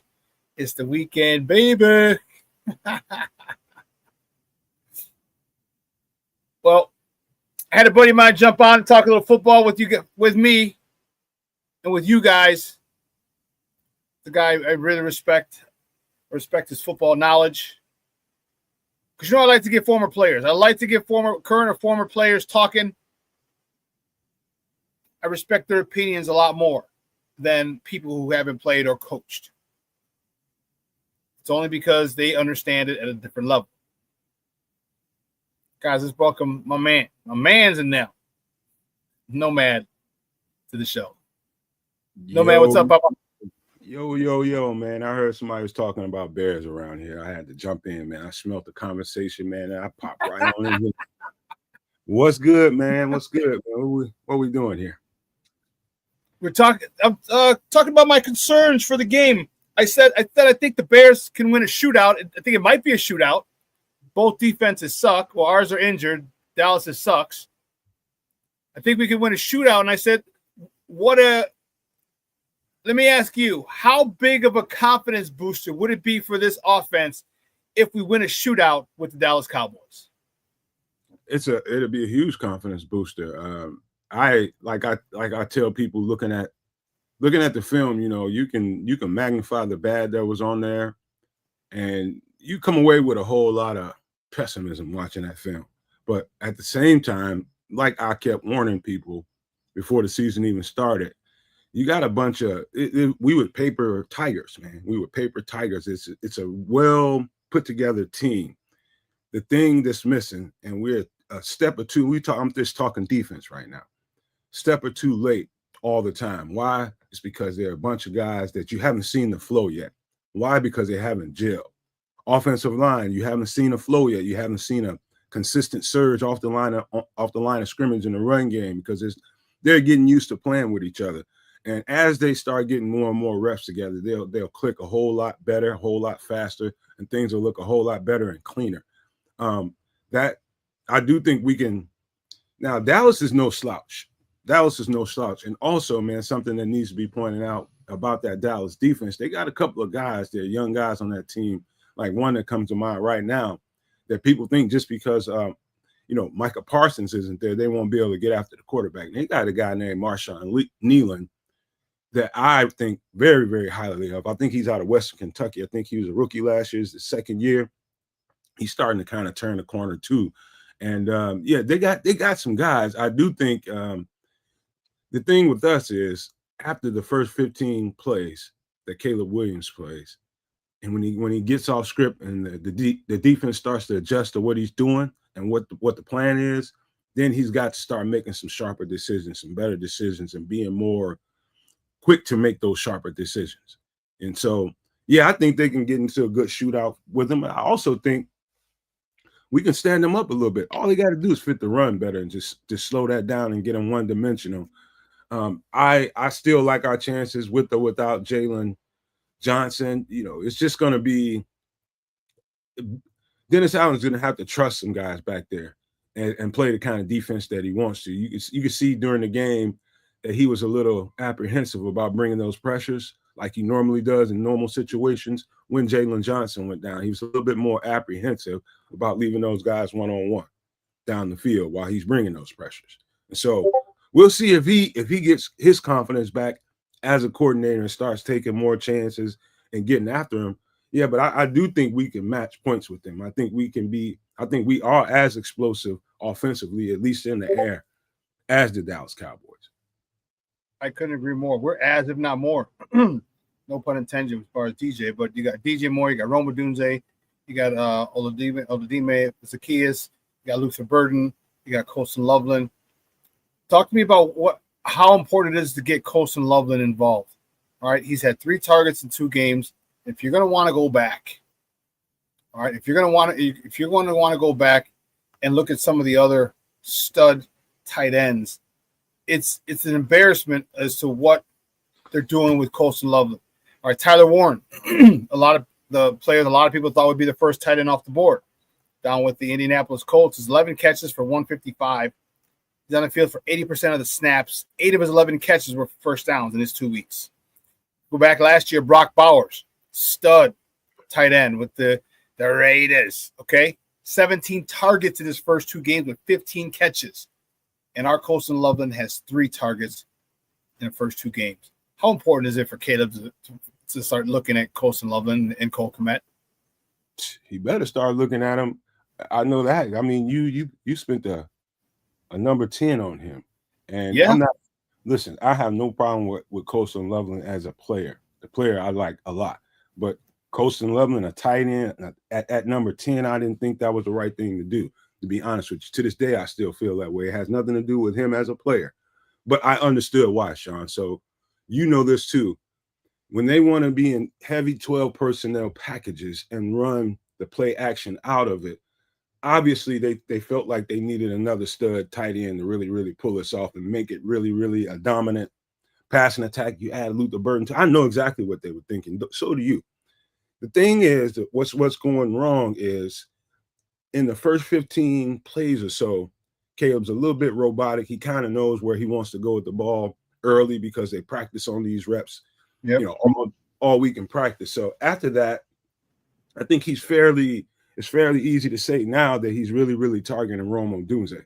The other thing is he, as good as Caleb Williams looks at times, most of the time that's out of shotgun. That's not out of 12 personnel packages and playing under center and playing pro-style quarterback.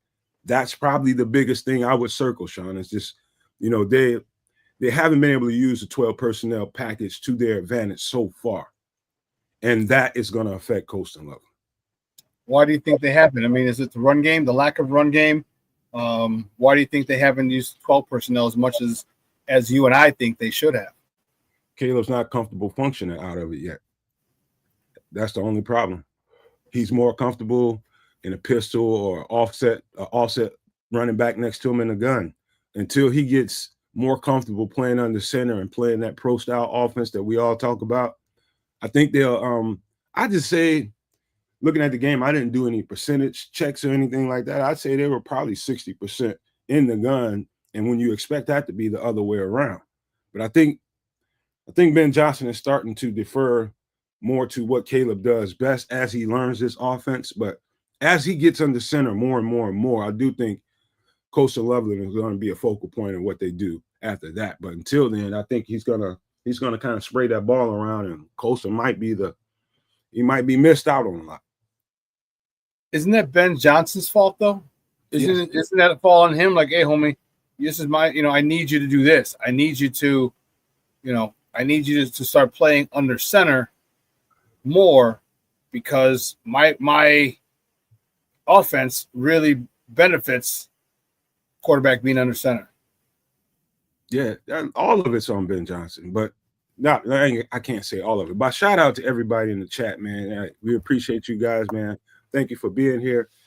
I just say you got to share in that responsibility. It is a marriage, man. They can't expedite the process for Caleb Williams. Only thing they can do is put the plays on the table and say, I know you want to get to a point, Shawn, where you just like, hey, man, you're going to run these plays. This is what you're going to do. This is how our offense functions. You have to be good under center.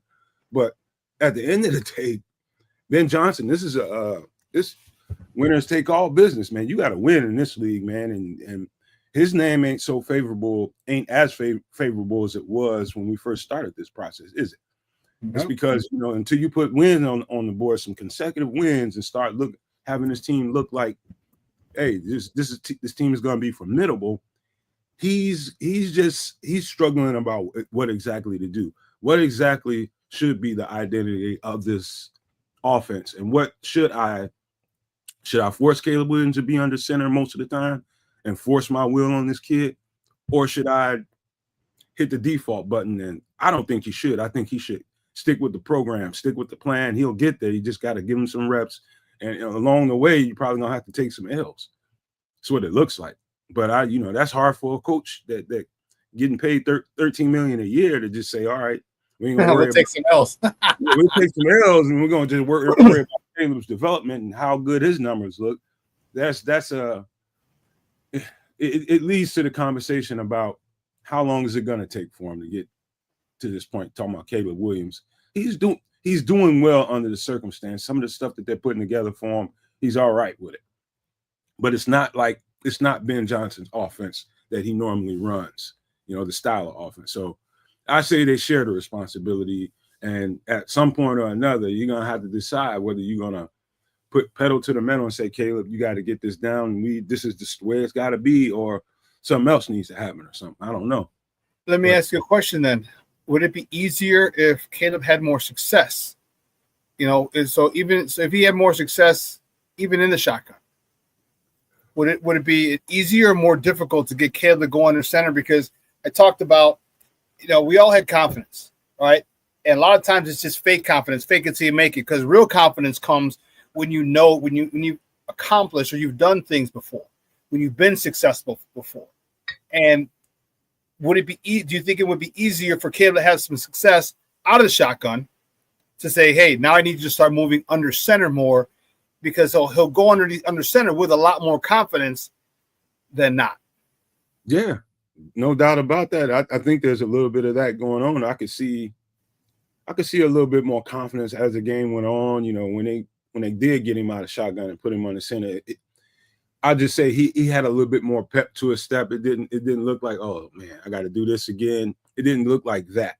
And so I think it's a double-edged sword though, Shawn, because the more and more you do put him in shotgun and the more success he has, I think he might bristle a little bit at the idea of having to play more in the center after having success in so much gun sets, man. So right. I think it's a dual-edged sword, man. That's funny you say that, because earlier in the show, I said as soon as Caleb buys in completely, this offense is going to change. As soon as he buys in completely, and by buying in completely, that includes going under center more often than not. All right, more, because everything is predicated off the run game, the play action. Okay, and now you can't really do much of that or do it effectively in the gun. Caleb has to buy in and say, okay, here's where I need to work. In order for this offense to be effective and for me to have much cleaner looks, I'm gonna have to go under center. I gotta put the ball in the belly of the running back, pull it, okay, spin, get my hips around, and make and go through my progressions at that particular point. By that point, though, the linebackers are coming downhill, and now they're scrambling to get back, and that second level should be open. How soon do you think Caleb decides to make this transformation and buy in? Because once he does, Nomad, this offense is going to be putting up some points like a mother hubber. There's really no. I wish I could tell you I can get inside Caleb's psyche, but it is, I'd be rich in the mug if I can do that. But hey, it is just what you say, man, and it is about buy-in. And we don't know if Caleb Williams is totally. I think he had puppy crush on Ben Johnson, and they might have had puppy crushes on each other. But the reality of the situation has set in, man, and the truth is, Caleb Williams, I know he wants to be good. I know he wants to be good fast. But in this league, it's a certain amount of compromise that has to come to your game in order for you to ascend to that next level. And being mature enough to know that, and, what's that learning curve after you understand that? You know what I mean? What do you legit have faith in this guy? Now you had a whole offseason of him cussing and spitting at you and going crazy on you. Do you still love him that way? Do you still want to be coached like that? It's just, he's got I can see a gold. I can see some rainbow and some gold at the end of this. But it really is going to come down to, does Ben Johnson have the patience? Does Caleb Williams have the patience? And that's what it's all going to come down to. And if let's just say he takes a step back and they have to resettle him and start to, we might see exactly if this is going to work. I think by the time we get through the bye and onto the next part of the season, I think some signs will start showing whether or not this stuff can be successful between the two of them or not. Do you think, and Cornelius says, I think Ben is using the pistol like training wheels until Caleb gets fully comfortable under center. Do you think at the break? So personally, I'm happy. All right, I hate the break so early in the year because now you have a whole slew of games left. But in this case, I love the fact that the break, the bye week is so early after 4 weeks, because now you can readjust immediately and still have all those games left. And now you're coming in a new direction. So a lot of the tape that you saw might not be as useful because you're going to go in a different direction or change things up a little bit. So talk to me about the bye And where do you think that? Do you think they say, hey, listen, after the bye, I need you coming out of the. I need you under center a little more for this, and this. It kind of changed things up at the bye. You think so? You just introduced another double-edged sword. I do think the bye is coming at a perfect time, especially when you're struggling. When you ain't got no wins on the board, bye is the perfect thing for you. But let's just say, for instance, that last game before the bye, everything starts to click. Everything starts to click. And you just like, you can't wait to get to the next game because we're starting to click now. That's where it could be a double-edged sword right there. Well, that would be a good problem to have, because that means we would have won the last game, and and going in and we'll deal with it. I'd rather put it this way: I'd rather go into a bye with a win than a loss. That's for sure. But it also still gives you a chance, though, to still to recalibrate what it is you want to do. You know what I mean? You still can, just because you won a game or two. Hopefully, it's 2 games going into the bye. Doesn't mean you can't. Or you should look at recalibrating and finding a more efficient path. Now, those 2 wins might lead you to say, okay, well, we're doing what's good, but it could be just because these teams are coming up are bad and our defenses are bad. And you might see something else, say, okay, let's try this. Or maybe because these defenses are bad, maybe this is a perfect time to tell Caleb, hey, now I need you to go because, we got some defenses that we can really affect. Okay, now I think it's prudent for you to go under center a little more and start getting that live game, that game time action in with defenses that aren't as stout, for lack of a better word, and it might be maybe beat up on the on the little wimpy defenses. Not that they're wimpy defense in the NFL, but not as potent defenses. How's that? That's a good point. And also, I would throw in here too is we don't know exactly. They don't know. You can tell by the variety of the run plays that they call. They don't know what they are in the running game yet. You can see a bunch of wide zone, of course. You see some inside zone, of course. Now you're starting to see a little bit of power, some duo, some ISO here and there. They're testing the water to see what this offensive line is good at. You know what I mean? And really, they're good at nothing right now at this point because they just haven't had enough reps together. As far as the running game goes, I think they're doing better than normal as far as we're used to in pass sets and pass pros. That's settling in pretty good. But the running game, I really would want to see them get to a more power running style, get some gap concepts in here, man. And because I've seen DeAndre Swift really, really eat in those concepts. He did it at Georgia. He did it at Philly. Those are the kind of run concepts when you got that lead blocker out in front of him, just busting that hole open, boom, he's off to the races. And so I think they're trying to figure that out. And that, of course, if you haven't figured that out, you haven't married it up into your your play action stuff. So that stuff, I probably said a whole lot right there, but if you want to know on the offensive side of the ball, kind of why things haven't really gelled yet, what I just described to you is kind of emblematic of it all. They don't know exactly who they are personality-wise in the run game yet. Yeah, and as we all know, this run game, everything else is predicated off this run game. Mm-hmm. Everything else, and they got it. They have to establish that. And I'm a little disappointed in those front 3. All right, Jonah. I gave the example. Jonah Jackson. I think there was a shade on the center. Jonah Jackson, he stabbed him, but the guy already had leverage on Drew Dahlman. He stabbed him and then goes and gets the guy who's already on the outside shoulder of Darnell Wright. The guy over the center makes the play. It's like, why wouldn't you stay there? Like those things that those are the things that we're talking about when you mentioned they're not comfortable playing next to each other yet, because you would think at least you would know like the shortest distance to a quarterback is up the middle. So make sure that guy, the center, has that guy before you go after the edge who's lined up outside of Darnell Wright.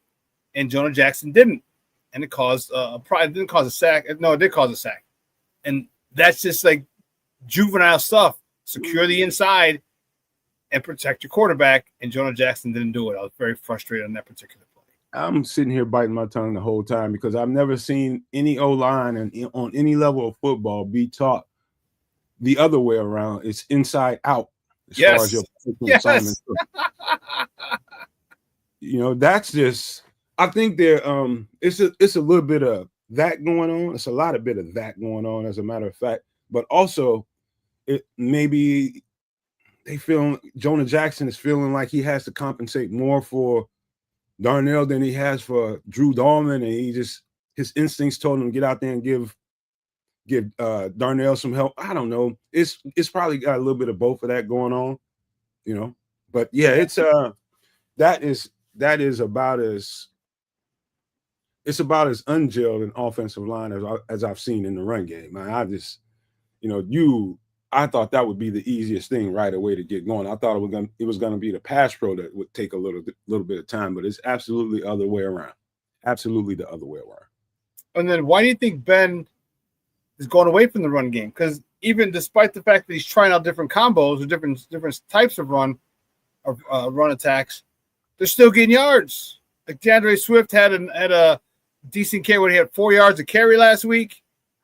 Kyle Monunga had 5, but that was probably most likely just in mop-up work. But you get 4 yards of carry, that's a nice average in any NFL game. But he only got 17 carries. Why do you think Ben Johnson's gone away from the run with DeAndre Swift? I think two things. One, they're not consistent enough in their blocking assignments and in the schemes up front. They're not consistent enough. Two, I think he's more concerned about getting Caleb Williams oiled up and getting him flowing. And, by that time, the dynamics of the game kick in, and next thing you know, you're behind and you gotta play catch up after that. So I think it's all of that into a nice little cocktail with an olive in it, and take a shot, man. You gotta drink it. That's what it is, man. It's just not cohesion, not consistency up front, trying to get Caleb Williams into a rhythm. And then the game's getting away from you at the same time. So now you got to throw the ball. Guys, we're joined by Nomad from the Nomad Network. We're talking Bears football here on ShawnSierraSports on Sports Zone Chicago. One last question before I let you go, man. Why the hell is Roschon Johnson fully dressed and not brought in on 3rd and 1 and 4th and 1 in place of those stupid quarterback sneaks? That is let me tell you something. Either Ryan Poles is in some kind of I don't want him having any chance to get hurt out there because we're not going to re-sign this guy. Because he's a great guy. He's got great character. Right. And they just don't want to, they don't want to get him hurt. I don't know exactly what it is. Or I think that's all it is to it, other than this. Now, you done got me. I got up on the good side of the bed today. Now I'm pissed off about the choices, man. These guys cannot draft running backs, man. They cannot draft running backs. They have not drafted good running backs. I'm not taking anything away from Kyle Monunga. We got to see. But I just wasn't as impressed with him as a lot of other people were coming out. I was just like, okay, he's an okay running back. But on this level, everything is going to speed up. You see it, Ashton Genty, struggle with the game speed right now. He ain't the running back everybody thought he was going to be, because those holes are closing a whole lot faster than they did when he was in college, when he was running through looking like he was following a buffalo. That you got that kind of running space, you're going to look good. But yeah, it's funny with Roschon Johnson. I think he's going by the way of same way down the road of Khalil Herbert, man. He's just sitting there, a healthy scratch for the most part, and just not. They don't have him tied into the offense, man. There must be some move planned or something. Something is going on, man. There's no reason why you're not using Roschon Johnson other than you thinking ahead about something else, man. Other than that, just doesn't make sense to me, man. Them not getting one of these really, really good running backs on the practice squads out there. There's some really good young running backs out there, really good. One that comes to mind, y'all know where I'm going with this. I see no maniacs in here. Y'all know exactly where I'm going. Go get Damian Martinez off of Seattle's practice squad. What the hell you waiting on? What the hell you waiting on? Right now, he's just sitting there. And so I think they're hoping that bye week comes, we are not seeing as much production as we thought we were going to get out of the running backs come bye week. And I think they launch on one of those backs out there, or some kind of trade happens. Okay. And I was looking, just checking Twitter real quick, and we talked about the shootouts. Well, the most big plays, and that's 10 yards, more than 10 yards rushing or 20 yards receiving. The top team in the NFL is the Baltimore Ravens with 19, tied with the Rams and the Raiders for second with 16 of the Bears. 9 rushes of 10 plus yards or more, 7 receptions of 20 plus yards or more. I like that. I like those things. I think that is a good indication of why we can definitely win a shootout with Dallas. Dallas is way down. Wow. 1, 2, 3, 4, 5, 6, 7, 8, 9, 10, 11, 12, 13, 14, 15, 16, 17 or 18 Dallas in the middle of the pack. And they've got 11 big plays. You know what, Shawn? One of the things that should be said, and this is another thing, watching what Ben Johnson did in Detroit and how that might translate over here. I didn't know. I felt like it could, but it absolutely is. Have you noticed how wide open some of these route combinations are? Yes. You notice how well he's scheming some of this stuff open, how well he's putting defenders in conflicts, layering routes, doing all that kind of stuff. There's always somewhere to go with the ball. Always. It's about, can you get there in time? And so that is there's explosive plays waiting to happen. So here's one little thing I would say too. One thing you haven't seen is Caleb under center, ball fake, come look, turn around and look and take that long shot. He hasn't taken the big bite out of the apple yet. And so he's got to incorporate some of that into his game too. That's, if he can do that early in any one of these scripted formats, that can help tremendously. Just take the shot, whether or not you hit it or not. Let him know that you'll target him. You know, He just hasn't done it. He's been Charlie checkdown since, Ben Johnson's been here.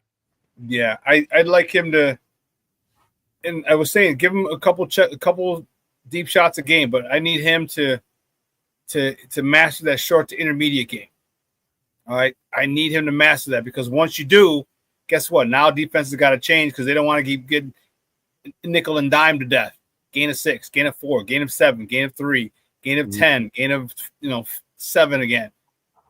The only thing worse than getting nickel and dimed by these short, quick pass routes is getting punched in the mouth and 4 or 5 yards of pop on the ground. That's the only thing worse. Like, fuck, we can't even stop this, and when you get beat by the run, that's just big boy football. Like, I am going to impose my will on you.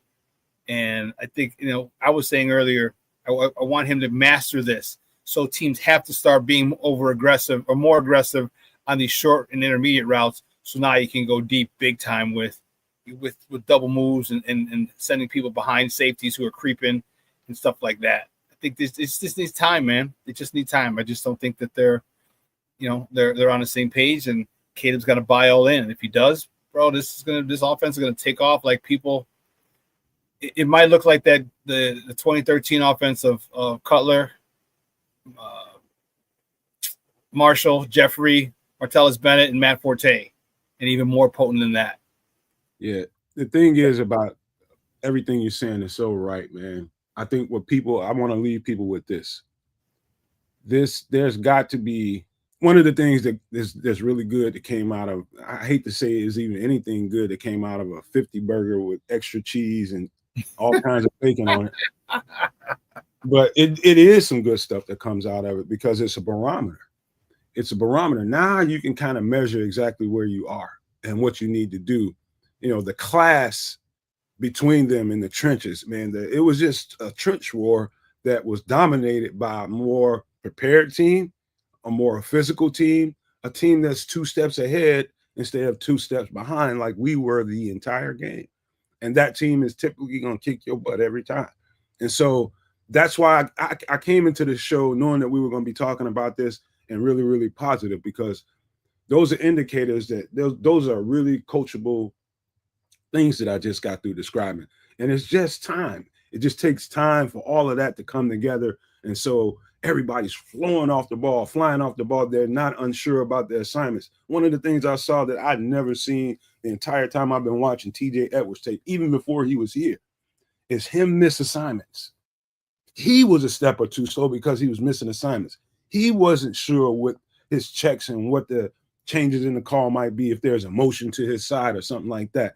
You see TJ struggling, that should tell you everything. He's probably the most prepared guy on that defense. Yeah, I agree.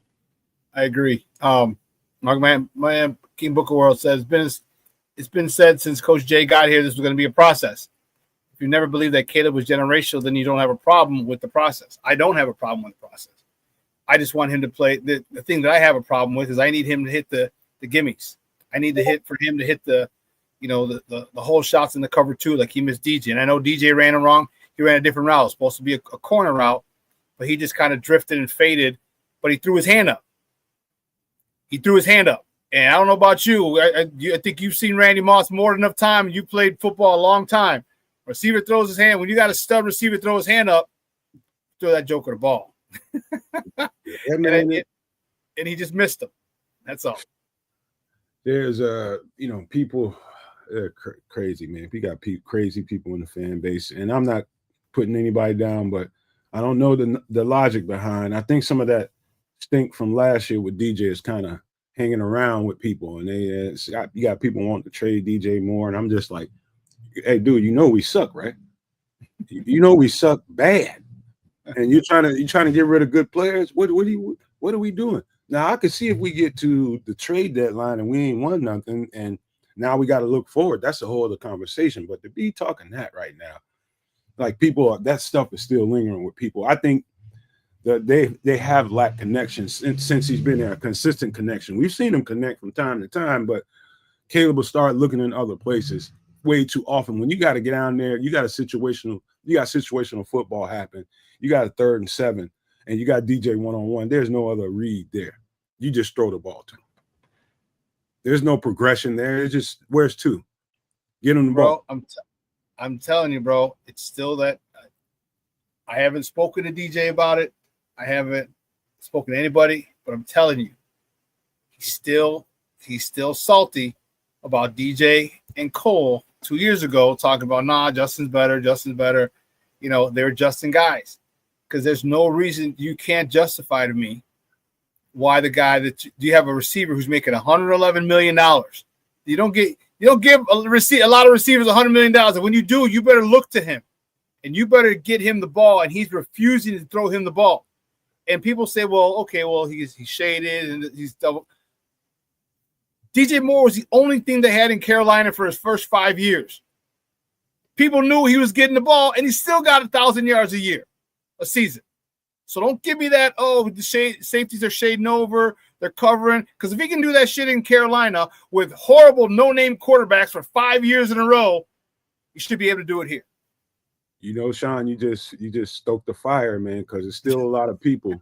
There's still a lot of people that are I was a Justin fan, and I thought they should have kept moving forward and kept building around him. But once he got traded, it was just, I guess we'll see it here. We'll find out soon whether or not that was a good deal or not. Yep. But if you were DJ, and I do think you're right that Caleb Williams still took some of that personal. You know what I mean? I do think he took some of that personal. But if you were DJ and you just had the best season in your career with a guy, and the team was really generating. And when I say generating, they kicked it up a notch towards the end of that season, and they looked good. And then all of a sudden, the GM just throws a hand grenade in the thing, and next thing you know, we got a new quarterback, and I'm supposed to love it. DJ obviously didn't at first, and I think Caleb is, I think there's might be a little petty patty going on here, some messy going on between them, and that's. I don't like that kind of stuff, man. You take that kind of stuff in stride. You might have took it as a slight if you're Caleb Williams, but how long are you gonna let that linger when you got this dog ass player sitting there not being fed? You got it. You're hurting yourself at the end of the day while you're being really petty about it. You really, really are. And you see him he's forcing the ball to Rome like Jay forced it to Brandon Marshall. And you know what? That's not the worst thing in the world, but no, it's not. At the chagrin of some dogs you got sitting there that need to rock. You know what I mean? Like don't. He's got to spray that ball around better than that. Telling you, if he spreads that ball around, DJ, I'm telling you, DJ and Rome could have run around the same amount of targets, and they both can eat big time. But he just won't do it. Just won't do it, and that's one of the reasons that bugs me is he's holding that petty stuff. And he should understand. Like DJ was their guy. Like when you play with a guy, you're going to stand, you're going to defend your teammate. What was DJ supposed to say? You know, I mean, aside from the fact that he had his career year in yards and touchdowns, where do you say, yeah, we need a new quarterback? That that kid from SC would probably be the better quarterback in here. He's not going to say that. You know what I mean? He's not going to say that to the press, even if it was true, which it wasn't. Even if it was true, he's not going to say that to the press. So I don't understand why his pains are in a bunch with those two, because those, like you said, he's hurting himself. You're taking yards off of your stats by not throwing a DJ and Cole Kmet. It's being petty, man. It's like when you invite your family over to your house for a little get together, and every one of them just leave dishes in the sink when you know damn well you don't do that at your house. You're being petty for it because you're at my house, and I ain't got to clean it. You the one, man. You get your petty ass out of my house, man. That's just petty, man. That's just if it is what I think it is, and you think it is a little bit of petty going on, man. That's ridiculous. You shooting yourself in the foot, man. That's crazy. You can be doing way better, man. Just giving that dude an opportunity. I can't tell you how many times in the first couple of weeks I've seen DJ streaking, and he just had to. All you got to do is just launch that thing, man. Yep. Put the thing on him and and be happy with the results. But there's definitely a little friction there. Yeah. Hey, no, man, thanks, bro. I appreciate it big time, man. And hopping on, talking Bears with me. Do me a favor, let everybody know where they can find you and your work online. On the Nomad Network, the Nomad Network on YouTube, soon to be on Discord. We about to have some fun up in that joint right there. We got some potential. Got the website coming out. By the time we get to some extra sauce next Wednesday, we're going to probably launch both of them at the same time. They keep telling me, no, man, stop putting deadlines on it, man. We don't know if we got it right. Listen, I think we're going to be there by Wednesday, man. So we're going to be able to launch both of those for our members, and the extra content that we're going to be able to provide for the people that buy the memberships. We are just trying to find ways to satisfy people that pay for memberships on our channel, and I think we found a way to do it, and it's going to be fun. I just know that it's just going to be a lot of entertainment going on that Discord channel, so look out for that. But yeah, man, this is fun, Shawn. You know it's always fun. I'm gonna light up every time we start talking about some football, because that's what my DNA requires me to do, and that's how we do, man, because we both played at a high level, so our conversations are a little different than it is when you have a writer on or someone who hasn't played at the level that we played. So it's, and that's what gets us stoked, because we understand the ins and outs, and from a higher level, it brings our competitive juices back. Like, because I'm fired up, bro. I get so fired up game day, like I'm playing. All right, I'm gonna hold your feet to the fire, Shawn, while we got the audience here. I'm also gonna have to work on some more of that Sports Zone Chicago and some more of that Nomad Network combo, man. We got to start doing some more of that, man, because I think people really enjoyed it. We shouldn't have never stopped doing it, but I got a hell of an idea for you. I'm going to talk about with you backstage, man. We have to jump in my studio to do it. I'll show you some stuff there to what you texting me about as well. Cool, man. I'm all for it, especially with people with high football IQs, man. I love talking football with them, and you're one of the guys. Your opinion and your perspective is one that I really respect. Even when we don't agree, it's one I really, really respect. So that'd be dope, man. That'd be dope. I appreciate it, man. That's what we're here for, man. Growing each other and having a good time, having this football conversation, man. I'll live to do it. All right, bro. I'm gonna hit you up in a little bit right after the show. All right. I'll be there waiting on you. Bet. All right. Guys, that's Nomad for the Nomad Network. Man, he wants to do a collabo. I'm in. I'm all in. And that would be dope, man. It really, really would be. Listen, a little over 2 hours, 2 hours and 10 minutes is come and gone. I want to thank Nomad for coming on, joining late. Talk talking Bears with us. Listen, my prediction. I should ask him for his prediction. Son of a bitch. Son of a beach. Son of the beach. Son of the beach. No, wrong one.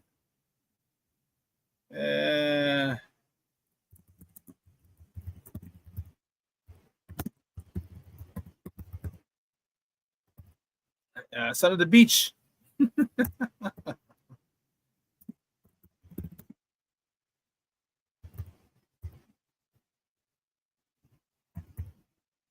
Here's my prediction. 38-30 Bears. Shootout. 38-30 Bears. Listen, I got to run. I got to go pick up the warden from CrossFit. I want to thank you guys. You guys have a phenomenal weekend. All right, it's going to be warm out. It's going to be hot.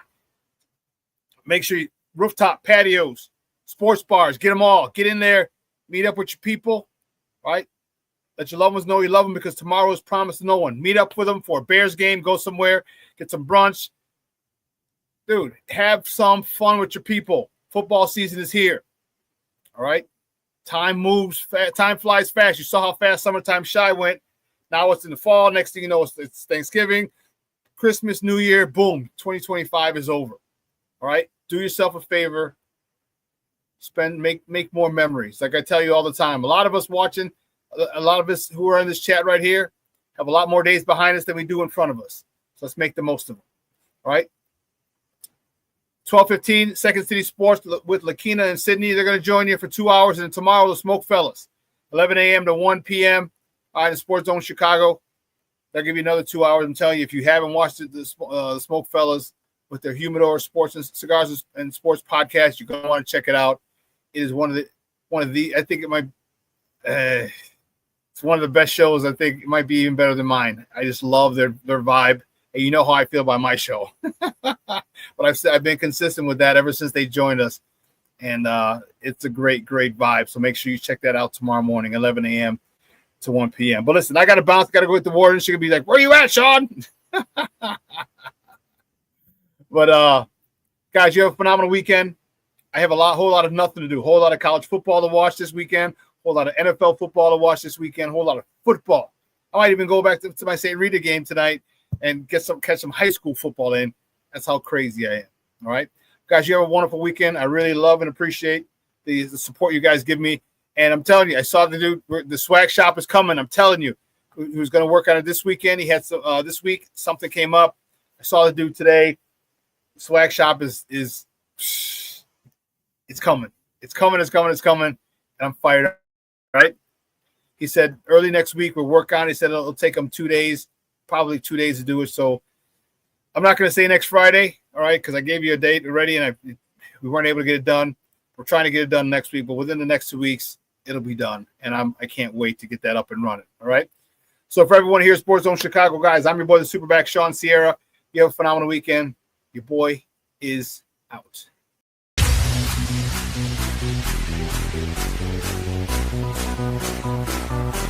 Come on, race the race.